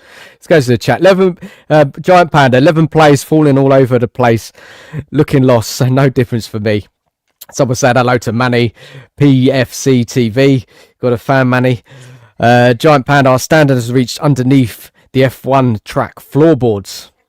And then he goes on and says, what's the difference between in the top 8 for a certain amount of time when we're only taking part but never challenged for silverware? Yeah, that's it. And that's what it is, isn't it? You know, we just never go anywhere. We never go anywhere. Like Poch had it.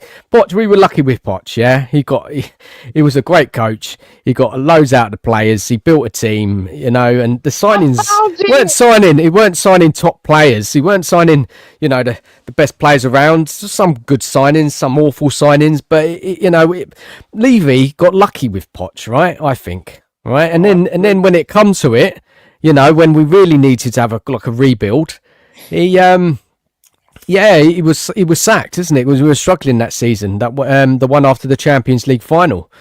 So look, guys, it's mentality. We have a loser's mentality. Sorry, Dan, we have a loser mentality. Levy had a loser mentality. Hear about Guy, can you turn your mic down a little bit, man? I think I don't know if it's me. Is anyone else finding Guy a bit loud? Because it might be me. It might be my. Yeah, just a little bit down, Guy.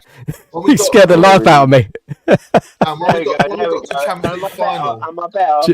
There we go. Cheers. When we got to Champions League final, Levy giving the players apparently a watch. Was it a watch? Yeah. For just getting to the final. Yeah, it's ridiculous.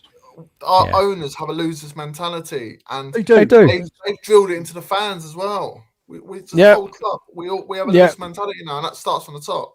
Totally exactly, mate. I think the way also we talk about, I mean, because it was a lovely night, you know, it was in Amsterdam, and that we can enjoy it for what it was, like a last minute comeback. You know, it's always lovely. But I hear some people talking about that night like as something above the night in Bilbao. But to me, it's kind of crazy because in Bilbao we got silverware. We brought home the trophy. You don't win anything for winning a semi-final. In the 2008 World Cup. It wasn't the 2008 League Cup. Definitely. The match in general in Amsterdam was more enjoyable. Like I'll watch the match I'll watch the highlights of the Ajax game over and over again because it was just a better match. The match in Bilbao, even though we won a trophy. It was one of the worst matches of football I've seen in a long time. But So it it's doesn't not matter when sort you of have the game we'll watch silverware. over and over again. When you have the silverware, for me, that's what counts. I mean, you can talk about it as a footballing point, like being an entertaining game and an unforgettable game. You can't take that away from it. But in terms of what we put like on the ranking of like being a more special night, you got to go with the silverware. That's just the only way I see it, basically. Exactly, and what we shouldn't forget as well is that winning is entertaining. I mean, let me ask you all, if you had played that drab match and still lost, I mean, you would have been absolutely fit to be tied and angry. But because you were able to win, I mean, it was a special night, your first European trophy for more than 40 years, and that was the night that people would never even forget. So how people can actually relegate that to being behind a losing Champions League final, I mean, it beggars belief. No, not the Champions League No. final. I was about the semi-final. In the day, the final in Bilbao tops it because you won a trophy. But it's not the sort of game you're going to want to watch over and over again, is it? And the one in Amsterdam when we got to it, even though we didn't win it, to me that was just more of a more entertaining night. So I would always go back to that one. I don't think I've seen. I think I've seen us win the trophy. I've seen the actual match, the highlights of it. I think I've only seen it a couple of times, and I've not watched it again. I kept watching it on repeat. 50 times. Bilbao on repeat. 1999, Any more comments on this, guys? Come on, Guys. 2000. Yeah, comment. I also want to ask a small question. In the time that ENIC have been in charge of the club, there's a reason, Dan, why I say that managers can't escape blame. I see a pattern here. And I'd like to ask all of you, of the managers that you've had under ENIC, how many managers or which managers do you think you can honestly say truly loved being at Spurs and loved working at the club and wanted to do more for it? Martin Yole. Three. Guys, one at a time, man. Everyone's just shouting and screaming, right? Let's just go round it. Start off with Anthony. Anthony, what's your answer, mate? Martin Yole, Harry Redknapp, Absolutely. Pochettino. Okay, agree. Okay. Manny, let everyone else answer. Yeah. Guy, what's your answer, mate? No, it's Harry Redknapp in we trust, because we know we've talked about Harry Redknapp and Pochettino. So good, and Martin Yole, all good. Cheers, man. Rolly, you're a little bit older than us, mate. I agree with that. In the ENIC era, is this what you're saying? Yeah. Otherwise, it's the general, isn't it? No, ENIC era. That's got to be the three, then, hasn't it? Oh, and Ozzy, he loved us, didn't he? But he was shit. And Glenn Hoddle loved us as well, didn't he? Spurs people in the club, right? Glenn Hoddle was another one. Yeah, that's a good one. Yeah, definitely. That was before ENIC, wasn't it? Glenn Hoddle? No, they brought him in. No, he was the first one. I think their first thing was to sack the guy and then bring in sack Graham and then bring in Hoddle. To bring Tottenham people back into the club. Well, great player. Definitely. Terrible manager, wasn't he? I mean, he managed England, didn't he? But Hoddle, he was awful, wasn't he? To be quite honest. For managers who, the question, I believe, if I'm not mistaken, Manny, was loved being at Tottenham, but also loved Tottenham and all of that. So yes, exactly. I'll only comment because I've only supported the club for 13 years. I can only go as far as past Harry Redknapp. So it was Osvaldo Ardiles, wasn't it? Yeah, I'd just say probably Harry Redknapp and Poch from what I've seen. But I think in the end, even Poch kind of started resenting working for the club and under ENIC, because in the end, he said something like, when he got to the Champions League final, he more or less said, well, I've taken us as far as we can go based on the current context of the club. So even he sort of resented working for Spurs in the end. With Harry, I don't know if that happened, but Poch and Harry, basically, that's my answer, yeah. Can we just go to the chat answer, Manny? Let's go to the chat, because they said, Scott says Joel, Poch, Harry. Nitar said enough managers. Nitos says the business world has power. Landed in football for money, making without footballing brains. We landed with wrong owners for sure, and that's it. Okay, Manny, over to you, mate. Yeah, the reason why I asked that question is because there does seem to be a pattern in more recent times. You know, I'm going to die on the hill with and say this, that when you chose to bring in Jose Mourinho, it was a downgrade. I get the feeling that with managers like, you know, Mourinho and Conte and maybe one or two others, they felt as though they were too good for a club like Spurs, notwithstanding what you were able to accomplish. He didn't have the backing for Mourinho. We don't have the money. For me, Mourinho and Conte, I'll just say this. I don't think we can really put any sort of badness towards them, because at the end of the day, they had us a place where basically we'd all bite each other's hands off to be right now in the current position we are. They had us basically, I think Jose was 5th when we were sacked, and that was without Kane and Son because they got injured that season. So I don't really, and in a cup final too. And Conte, I think we were 4th or something. So I'd rather be there again under those two than basically where we've been. I would too. It'd be nice to be 5th. Guys, Conte and Mourinho, it always felt like they were doing us a favour rather than anything else. Yeah, I get that. I understand that, but they were top managers. They were top managers, and they weren't given the players to succeed at Spurs. Ellie, evening to you, Ellie. How are you? Yeah, I love the chat. Right, yeah. So basically, like I just said on Anthony's show, right? If you don't have a plan and you don't put it in, if you don't have football people in your club, it's a recipe for disaster. And then you add the managers on top of that. I said on Anthony's show, you have to stick by a manager and support them and back them, right? And show them a bit of love. Right? There's no love from Munich for anybody, for the fans, for the managers, for the players, nothing. Right? You got players rebelling against them as well, talking out like Romero, and you've got players dismissing what the manager does as well. When Thomas Frank walks over to the players and they dismiss him and like just walk past him like he's a see you next Tuesday, you know. Done that with Redknapp.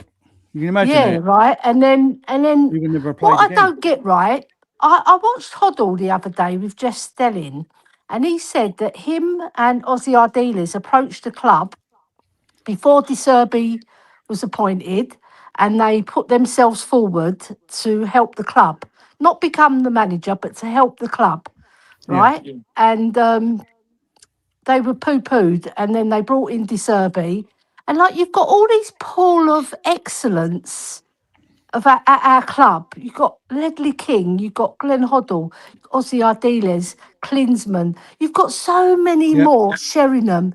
You've got all these, even Sherwood, right? You've got all these footballing brains, right? And they don't want to use them, right? So it's a recipe for disaster, what we've done. And now we find ourselves 18th at the bottom of the league, and it's been happening. A gradual dilution has been happening from the 25 years, 26 years that they've been in charge. They've been diluting.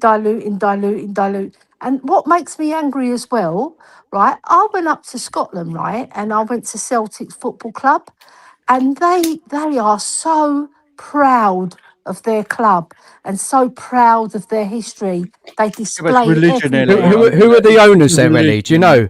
And Ellie, who are the owners at Celtic? Who are they? Do you know much about them? I don't know at the moment, but whoever they are, big up to you, because you're proud of your club. You're proud of your achievements. You're proud of your players. You're proud of your managers. Ellie, did you see Mikey Moore on the YouTube? And he went round the Rangers trophy cabinets and all their banners and things like that. Yeah. Because they're proud. They were proud of their people. club.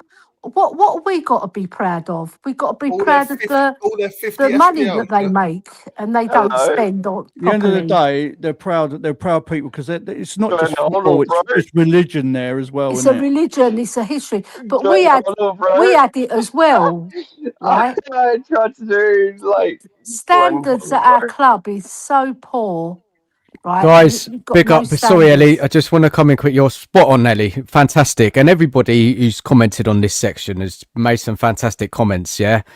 Guys, come on. There's 30 likes on this show.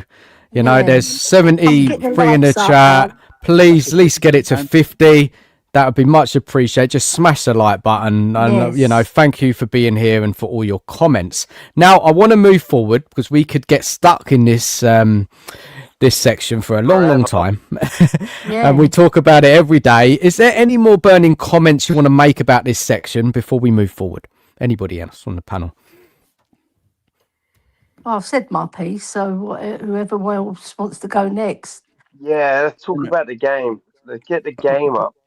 We're nearly at the game. There's a couple more things I want to go over. Okay, so the next section I want to cover is player accountability. Right, still valid even with injuries. Okay, so let me cover this. Okay, so yes, injuries matter, but late collapse against Brighton, the Wolves, the minimal attacking threat despite having all the possession. And even with the injuries, why does this team still struggle to create chances? Are we overprotecting players because of the injury crisis? Now, fire away with that one, guys. I want all your thoughts. So we start with Stephanie, you go with this one first, mate. Yeah, you got a good point on this. So with these injuries, I haven't really been using that too much as an excuse for all these losses, because at the end of the day, it's not about. Of course, it is about results. It's always a results business, but there is always also a way of losing, and a lot of the losses we've seen under the injuries, we've also just seen a complete lack of fight. Not anyone even looking like they want the ball. People not looking like they know their sort of their left hand from the right hand. They're completely disorganized, not even doing proper passes. So I don't think you can blame that down to injuries. So for me, there's only two options basically. Yeah, rotation as well, though, mate, isn't it? There is that they have nowhere. There's no rotation, though. They have no way. Exactly. There's no rotation because you still there's no decent subs on the bench, or there's no. Exactly. There's a lack of subs, but you still should see something, just sort of something that looks like football, and we haven't been seeing that. And I think it's either because of maybe bad managers, like not being able to get the tactics right. I think we criticised Thomas Frank a lot for it. I think we criticised Igor Tudor.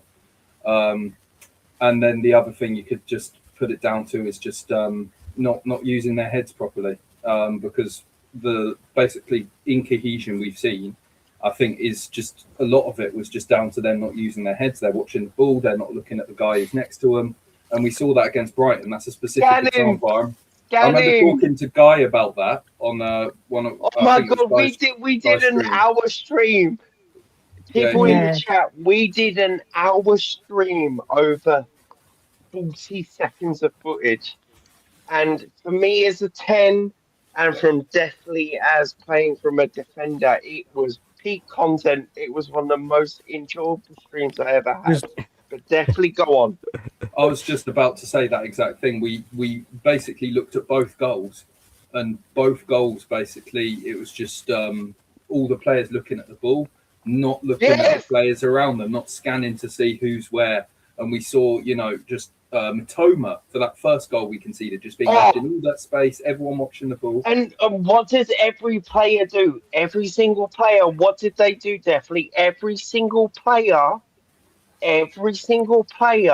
just what did they do, Definitely? They just watched the ball and they didn't actually the ball. Yeah, and it happened twice. And it's called ball watching. It's what they do. We've been seeing it all season. What is Tottenham Hotspur? Yeah. There's no movement. There's no movement in the players either in midfield. So Yeah, no, seriously. I agree with you. So no, seriously. If you go and see that footage, it is because me and Deathly went mad at each other in a nice way. But yeah, if you watch those goals, they're just doing this. I know. And that would be my answer to Dan's question. Good answer, definitely, man. Very good answer. Yeah. Just want to say big up to Lisa in the chat. Lisa, thank you so yeah. much. Like and subscribe, you frauds. Who wants to go next on this one? Can I go next? Of course, Ellie. Ellie, go for it. Right. So basically, Sorry, how I Ellie, see sorry, it, right? Ellie, sorry. Dan, I'm going to head off. Thanks for having me on. Oh, mate. Anthony, mate, cheers. Go and subscribe to Anthony if you on his channel here. Here's his link. Cheers, Anthony, mate. Take care. He's going to Bye bye. He's a G. He's a G. Yeah. Anyway, I'm going on accountability, right? So Van de Ven's our captain, and before him, Romero, before he got his injury, he was our captain, right? I'll take you back, right? I'll take you back to when, I don't know if you remember when Lloris pulled up Sonny and it was on the documentary, yeah? And he's yelling at him. He goes, it's the same for you. It's the same for him. It's the same for you. It's the same for him. Right? I love that. Right? Accountability. He's making that player accountable for flipping not tracking back. Right? Just because you're Sonny, you're not looking after your man. Right? So when Porro, right, is out of complete position, right? No man's land. Bringing him up. Who's bringing him up and saying, why ain't you marking Matoma, you stupid git? Yeah? Right? Why ain't you taking your man? Where are you? Right? There's no accountability in our team. Right? And then I see players, right? There was one game, I think it was the Crystal Palace game, right? Or no, the Newcastle game, right? I was with Phil P, the famous Phil P. Woo! Right? We're sitting there, right? And we're bored out of our tits because it's a crap game, right? Because our players, right, they're not looking for the ball. They're all hiding and no one's bringing them up for hiding, right? So Romero's got the ball. He passes to Basuma. Basuma's looking for some movement. Yeah, there's no bloody movement, right? And he gets frustrated and he passes it back. He passes it back because there's nobody moving for him. And the crowd boo Basuma. And I'm looking around and I'll say, why are you flipping booing Basuma? Basuma bloody boo the players who are not looking for the ball. They're hiding behind their markers. Running into space, Ellie, and making movements. It's like accountability. No one's bringing these players up. There's no leaders. There's not one leader in our team, and I get frustrated at it, honestly, because I've seen leaders in our team. Right, in our club. I've got a good question coming up, Ellie. Ellie, I've got a really good question coming up. You'll like it in a minute. It's good. It's a good point. We don't have leaders, so this is a massive issue. Thanks, Ellie. That was good stuff. Who wants to go next on this one? Rowley, do you want to answer about this accountability, players, injury, excuses, whatever? It's all to do with rotation, isn't it? This is why we're getting injured. We're playing them week in, week out, week in, week out. And this is what the problem is, I think, is that they're just picking up injuries so quickly because there's no one there to take their place, and they're playing as if like they've got no one to take their place. So I'm the main man. Do you know what I mean? And I've got no one pushing for my place. So why should I play properly? Do you see what I mean? This is what I could see of it. Do you know what I mean? There's no one to push them for their place. There's no one to push them for their place, is there? No, because the squad is depleted through injuries, isn't it? Huh? Because the squad is depleted through injuries, so they've got nobody to challenge their position. Exactly, Ellie. They go missing in games. Exactly. Right? That Wolves game was terrible. Almost like injuries. The only shining spark was the Brighton game because we showed something in that game. They had to go, but there was they had to go. There was no overlapping on the wings. There was nothing. No, there's still a lot of weaknesses. And there weren't even no diagonals running off the midfields and that. Do you know what I mean? To run into the box, there was nothing. There was no passes into the strikers either. It was rubbish. Yeah, and when the strikers do get it, it bounces back. Even Solanke, right? He's very good at pressing, but even before Zerbi came in, he wasn't good. Honestly, I watched him against Forest, and he was pretty pants. right? And then I watched him against Newcastle. Maybe the Man City game he showed a little bit more, but they always seem to want to play against the big teams, and then when it comes to the so-called little teams, they don't put effort in. In the I think it was a Sunderland game. How many corners did we have? And we done nothing. And sometimes they pass it back to the halfway line. I know. From the bloody corner. They pass it to the short one to the edge of the box, and instead of putting it in straight away, they pass it back to the bloody halfway line. Yeah, some people were saying that the players are sabotaging us. Who the bloody hell's coaching them? Well, Zerbi is now. Fucking hell.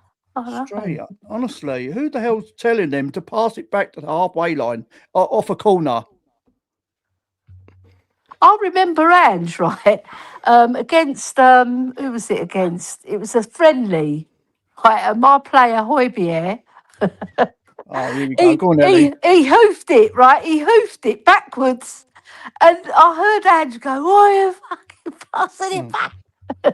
Because he don't like back passes. He wants the ball to go forward. However you fought Ange Postecoglou, he wanted to attack, right? But he just forgot about defence. That's the problem.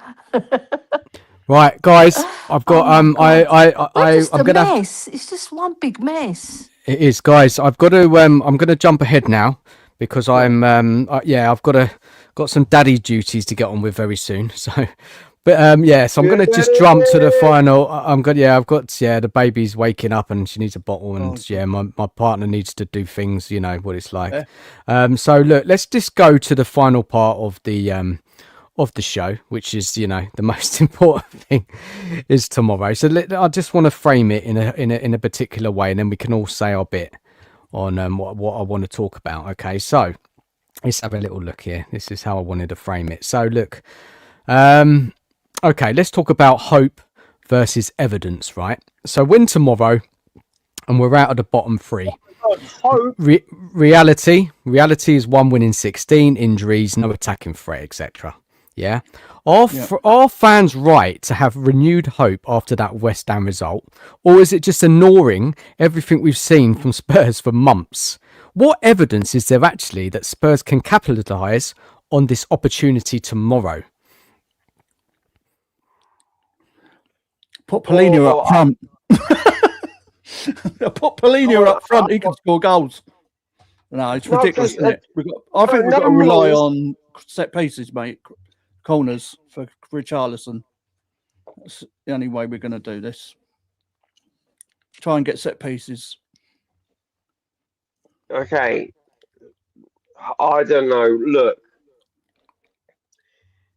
And this is coming from someone that has massive PTSD because I've seen them beat us at our ground when I was at their ground, and I've circulated my video, which I can't put on YouTube. I am not expecting a win against Aston Villa. I'm not. Guy, you all right, mate? You all right? Yeah, I'm good. I've done your heading, haven't I, Guy? No, but Peppa Pig did. Don't. Stop that one. Stop that one right now. I know. But I'm not expecting a result from Villa. I think the best that we can get out of it is a 1-1. I'm hoping for a 1-1, but my heart's saying a loss. There you go. Yeah, I think it'll be 2-0 to Villa. I can't really see any evidence, like even that Wolves performance. I mean, we won. We can be happy about the result. It's part of football. You're always going to be happy to see your team win. But in terms of the actual performance, I think the first half, we missed the chances we created. The second half, I think we didn't really create any chances. Mate, if we concede in the first half, I'm putting this alive. It's all over. If we concede in the first half, oof. Yeah, exactly. So I reckon so. They moved the ball so well at Aston Villa. McGinn is he's a magician. It's brilliant. He's strong and he moves the ball quickly. And then you've got Morgan Rogers. And then you've got the Rogers. striker. They're so skillful. Really, against Gray. It's going to be a tough match. For another Matoma and Morgan Rogers goal. The Matoma and Morgan Rogers goal was exactly the same. We went for it frame by frame. Okay, guys. Goal, what about this whole thing that many fans think that Villa are going to rest players for the Europa League semi-final second leg? Any thoughts? And guys, do you think they will, or do you think we're just hoping for that because it's probably unlikely going to happen? No, probably they've got a strong squad anyway. That's it. But they've got a strong enough squad. Yeah, I think so, Ellie. They've got a strong squad. I don't know. Yeah, it doesn't. Yeah, matter. I said one at a time. Sorry. Go on, Manny. You're speaking. It's fine. Yeah. I said at the beginning, Dan, before we continued, that Villa could afford to rest about 5 to 6 players and still put out a strong team. They're going to want to rest a couple of their defenders, and they'll bring in Victor Lindelof and Tyler Mings. Marco Bizot could come in. Ross Barkley will come in. They will want to keep some of their players fresh, and don't be surprised if even Harvey Elliott comes and gets a game. But they're all going to want to play to keep impressing the manager and also want to, keep themselves fresh for the semi-final. Yeah. And I'm sorry, but I'm also going to go for a 2-1 win because I don't think Aston Villa are going to even expand that much energy. But if there is a blueprint you might have to beat them, they like to play from the back a lot. So you're going to have to make sure you get your front four to really zone right in on push in on their fullbacks, their central defenders, force them to make some mistakes, because that's what Forest did near the end of the semi-final first leg. And if you force them to make mistakes, they can struggle quite a bit. You have to be completely aggressive. Yeah, exactly. Guys, shall I give you the lowdown from what Emery's thinking about this game? Yeah? Do you want to hear what he's saying? Yeah. I think I had it noted down somewhere. Let me just find out. But anyone make some comments, so I'm just going to look for it. Yeah, no, I was just going to basically, before Manny spoke, I was about to more or less say the exact same thing Manny said, but also I was going to add on top that there have been many times this season where it's just been, this team, they played in the Europa League on Thursday, so they're going to be tired when we play them on Sunday, or they're going to be resting players for this. And then when the game has come, it hasn't really mattered because we've still just completely capitulated. I remember the Newcastle game at home where everyone was saying, they have all these injuries, so this is our chance. And then one of the worst home performances we've seen all season. It's happened too many times, so I just don't think it matters either way. That's and they hadn't won for ages, had they, Newcastle, away? And then they come to Tottenham and beat us. Mm-hmm. Do you think we got the players to press them, though? I don't think we have.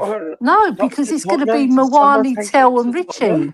Exactly. They're not the best at pressing. I think it's better not to press them. Let them come at us and then try and nick the ball and counter them. I still don't think that we've got the players to counter. They're just too good. They're just too good at moving the ball. The only chance we've got of scoring is off a corner. Yeah. But if we counter them, we could still get behind them. It's just the finishing. We can't keep the ball, Ellie. Yeah, what I'm saying, if we do create a chance where a player we counter, it's the finishing is poor. Mawani 1 goal. Yeah. Richie, if you give him time to think, he's not instinctive striker. Oh, it's P-rolling, isn't it? It's going to be a set piece. When we did play them at the Lane, though, I can't remember, it was in the FA Cup, I think the first half we did sit back under Thomas Frank and we just got completely steamrolled. Yeah, exactly. But then the second half we actually started going at them a bit when they were trying to play it from the back still, because that's what he does, and we actually looked a bit better. So I think I'd agree with what Manny said. Sort of the blueprint there is trying to press him at the front, basically. Yeah, but we had better players up front then. We did. We got Mawani, Tell, and Richie trying to press. Who was up front for us? Was it? I think it was Solanke. He was there, and Kudus as well. So yeah. See, Solanke's good at pressing. The That's Kudus one suppressed thing. as He's well. very good at it. Kudus So, Kudus so is good at pressing. So, guys, so De Zerbi is going to stick to his style of play, right? I know he's been playing it down, saying that, he's not worrying about tactics so much, but he is playing his style. He's got that 5 up front. He's got the fullbacks pushing high. You've got Bentancur doing about 10 jobs in his own, right? Yeah. Then you've got 2 at the back, and De Zerbi is not going to go defensive, and he's not going to sit back and play on the counter. He's going to keep playing this way. Since he's come to the club, he's kept that system. Sunderland a little bit different because that was his first game, but that's what he said it out. He's playing De Zerbi ball. Obviously, we ain't got the players. It doesn't look great. The players are not used to it. It's going to take a while for them to get used to it, and I don't think we have the players anyway in many positions. So, are we all thinking? Is he going to be approaching Villa like he did same way against Wolves, same way against Brighton? Is this what we're going to be seeing tomorrow night? Is he going to play a 10 behind the 9 and then play Bish as an 8? Well, the thing is, he plays Conor Gallagher. He's supposed to be a 10, but if you look at his heat maps against Wolves, he was out as a right winger for most of the game. He played for this team. I mean, come on, really. He's playing him out of position, isn't it? So it does worry me. It does worry me how De Zerbi's going to set up. Because I didn't think it really worked against Wolves. But Villa, it might work better because there will be space. They do play with a high line. They like to play with the offside trap. They push up. But the thing is, we've got no Xavi. We've got no Solanke. Where's the creativity coming from through the middle? And as we looked into it, Guy, didn't we, the other day, that our midfield is like a big black hole. It's like a big black hole. Right, Bentancur, as I said, doing too many jobs.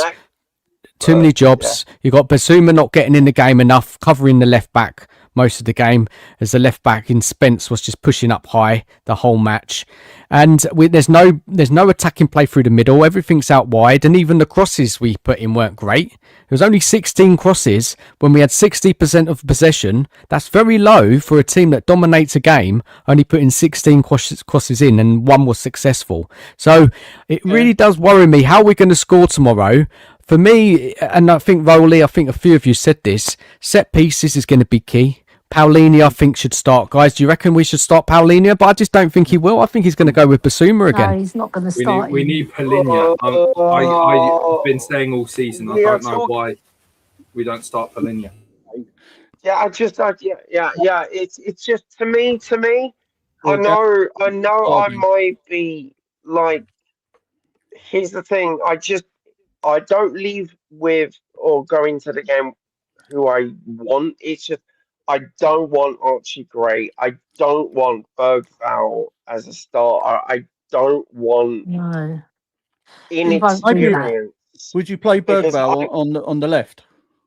But here's the thing. I need experience. He kept a consistent, apart from Madoki and like Jed Spence. 2 games, so this is his 3rd game, right? So I think he's going to be consistent in that, and I'm okay with that. He cost the Zerbi cost us in that Sunderland match by starting Gray and Bergvall. Yeah, that was so bad.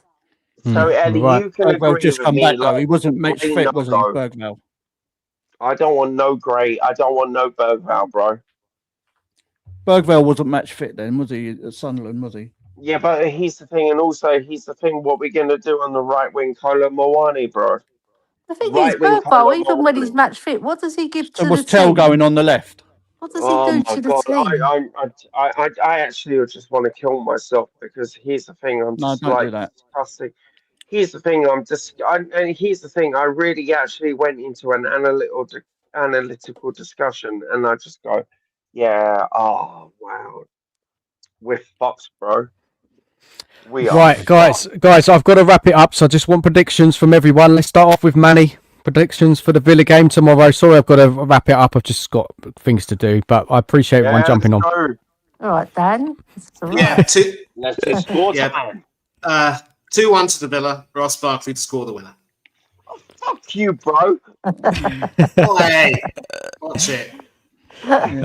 Guy, come on, mate. What's your prediction, buddy? Oh, you know what? I'm being optimistic. 1-1, bro. 1-1. Draw. Yeah, I got I'm a being draw. optimistic. I think we might My heart do. says lost. No, my head's saying lost, but my heart's saying a draw. So it's either a 1-1 or a Desmond, isn't it? 2-0 Villa. So what, Voli, what you going for, mate? One or the other, mate? Give it a prediction. Well, I'm going for a draw, but I know it's going to be a loss, isn't it? I'll go 2-1 loss. 1-1. Okay. I'm going draw, 2-1 man. loss. I'm putting my heart on the line, bro. I like these predictions. There's like 2 predictions in one. Yeah, definitely. You What's got, your haven't you? prediction, mate? You can't be wrong, Ellie. I'm just going. You've got 2 in 3 chance. Just going 2-0 Villa. Can't see anything else. Can't see us scoring 2-0 Villa. I know. Okay. You realise I'm doing a bit in it. You realise I'm doing a bit. Definitely, I like that one, man. You can't see us scoring, but 2-1 Villa. I like that one. Yeah. 2-0. I just like Guy because 2-0. he's 2-0. Yeah. 2-0 Villa. Guy makes me laugh because he plays with his hair more than Odegaard. He plays with his hair more than Ginola. I actually flashed on Odegaard today, and he was playing with his hair again. He plays with his hair more than Ginola. Yeah, he does. But Anyway, my prediction. Yeah. Right, I said 1-1, so I'm going to stick with that because I can't see us winning. I can see us losing, but I'm going to go for 1-1 because I just don't want to contemplate losing. Yeah, I get you. I get you. Sad. Yeah, I know. It's terrible. It's horrible. I know it's horrifying. You can't be optimistic about your team, innit? I know. Okay. One thing I don't like is I don't like watching us play because we're dreadful. I'm going to give my prediction, and then I'm going to close down the show, guys. I'm going to give my prediction. I just think that there's a lifeline for Spurs, but I just think even that the best I think is a draw. I can't really see us getting a win. I just don't know how we're going to score goals. If Zerbi continues to play how we've been playing, I can't see us getting anything. So I'm going for a draw. And that's just because I think the players will put in effort. I think they will try. I think they will work hard, but they just don't have the quality. Villa are a good team. They want to get some momentum going into that second leg. I don't think they're going to lose. So I think a draw at best. And that's the best you're going to get out of me. I just want to shut the show down now, but before I do, please everybody subscribe to Anthony, who came on the show earlier, Tottenham Therapy. Go and give him a sub. He's just started a channel, much appreciated. Same with Rowley as well, new channel. Go and give him a sub. Guy as well, a little bit longer than those two. Please go and give him a sub as well. Big thank you to Manny for coming on. Big thank you to Scott earlier coming on. Big thank you for definitely. Do you have a channel, mate? Definitely. Do you have a channel, mate? It's definitely Spurs TV. I'm not the most consistent with uploads, but I jump on streams a lot, and sometimes I stream myself. Yeah. So Sorry, buddy. How are you spelling the definitely? I'll put it in the chat there. Put it in the chat. I can't say that on stream. Yeah, definitely. Next time you come on, mate, I'll get your link up. I'm ready for it. Sorry, I didn't know you had a channel. And Ellie, thank you so much for coming on as well. Yeah, it's been a pleasure. You can find me on TikTok. I do some really good videos on TikTok at Queen Ellie Coys, and go and give Twitter, Ellie a sub as well. Spurs are my passion. Yeah. I'll look definitely. But they're crap at the moment. No, go, Ellie put Spurs are crap. Ellie put some great stuff on there, entertaining stuff as well. Gives us a giggle as well, doesn't it? I got told off for bantering today because they said, "How dare you?" They said to me, "How dare you banter Arsenal because we're so shit?" Right? So that bantering's been going on for yonks. You don't care if you're shit. You still banter them. 100%. Look, let's go to the chat and read out their predictions. Big up to Beyond 72. I think you've been in here most of the night, mate. Thank you so much. Nice one. Head says 2-1. Heart says 1-1. And then we have Sawa 5-1 Villa. Is this a club? Yeah, this is a club. Sorry, 4-1 Villa. no, it's 6-1, 6-1 Villa. Look, big up to everyone in the chat. Thank you so much for joining us on this late stream. We've been going 2 hours 15 minutes. Please smash the like on the way out. Please sub if you're new to the channel. Much appreciated. Going live next Wednesday, Wednesday night. Hold the line, episode 4. Relegation battle. What will happen tomorrow? Who knows? But we'll be back. But big up to everybody. Enjoy your Sunday. It's going to be tense. It's going to be stressful. Who knows what will happen? But look, last I'm going to leave it. Big up to everyone. And come on, you Spurs. Good night to you all. Take care, everyone. Not sponsored.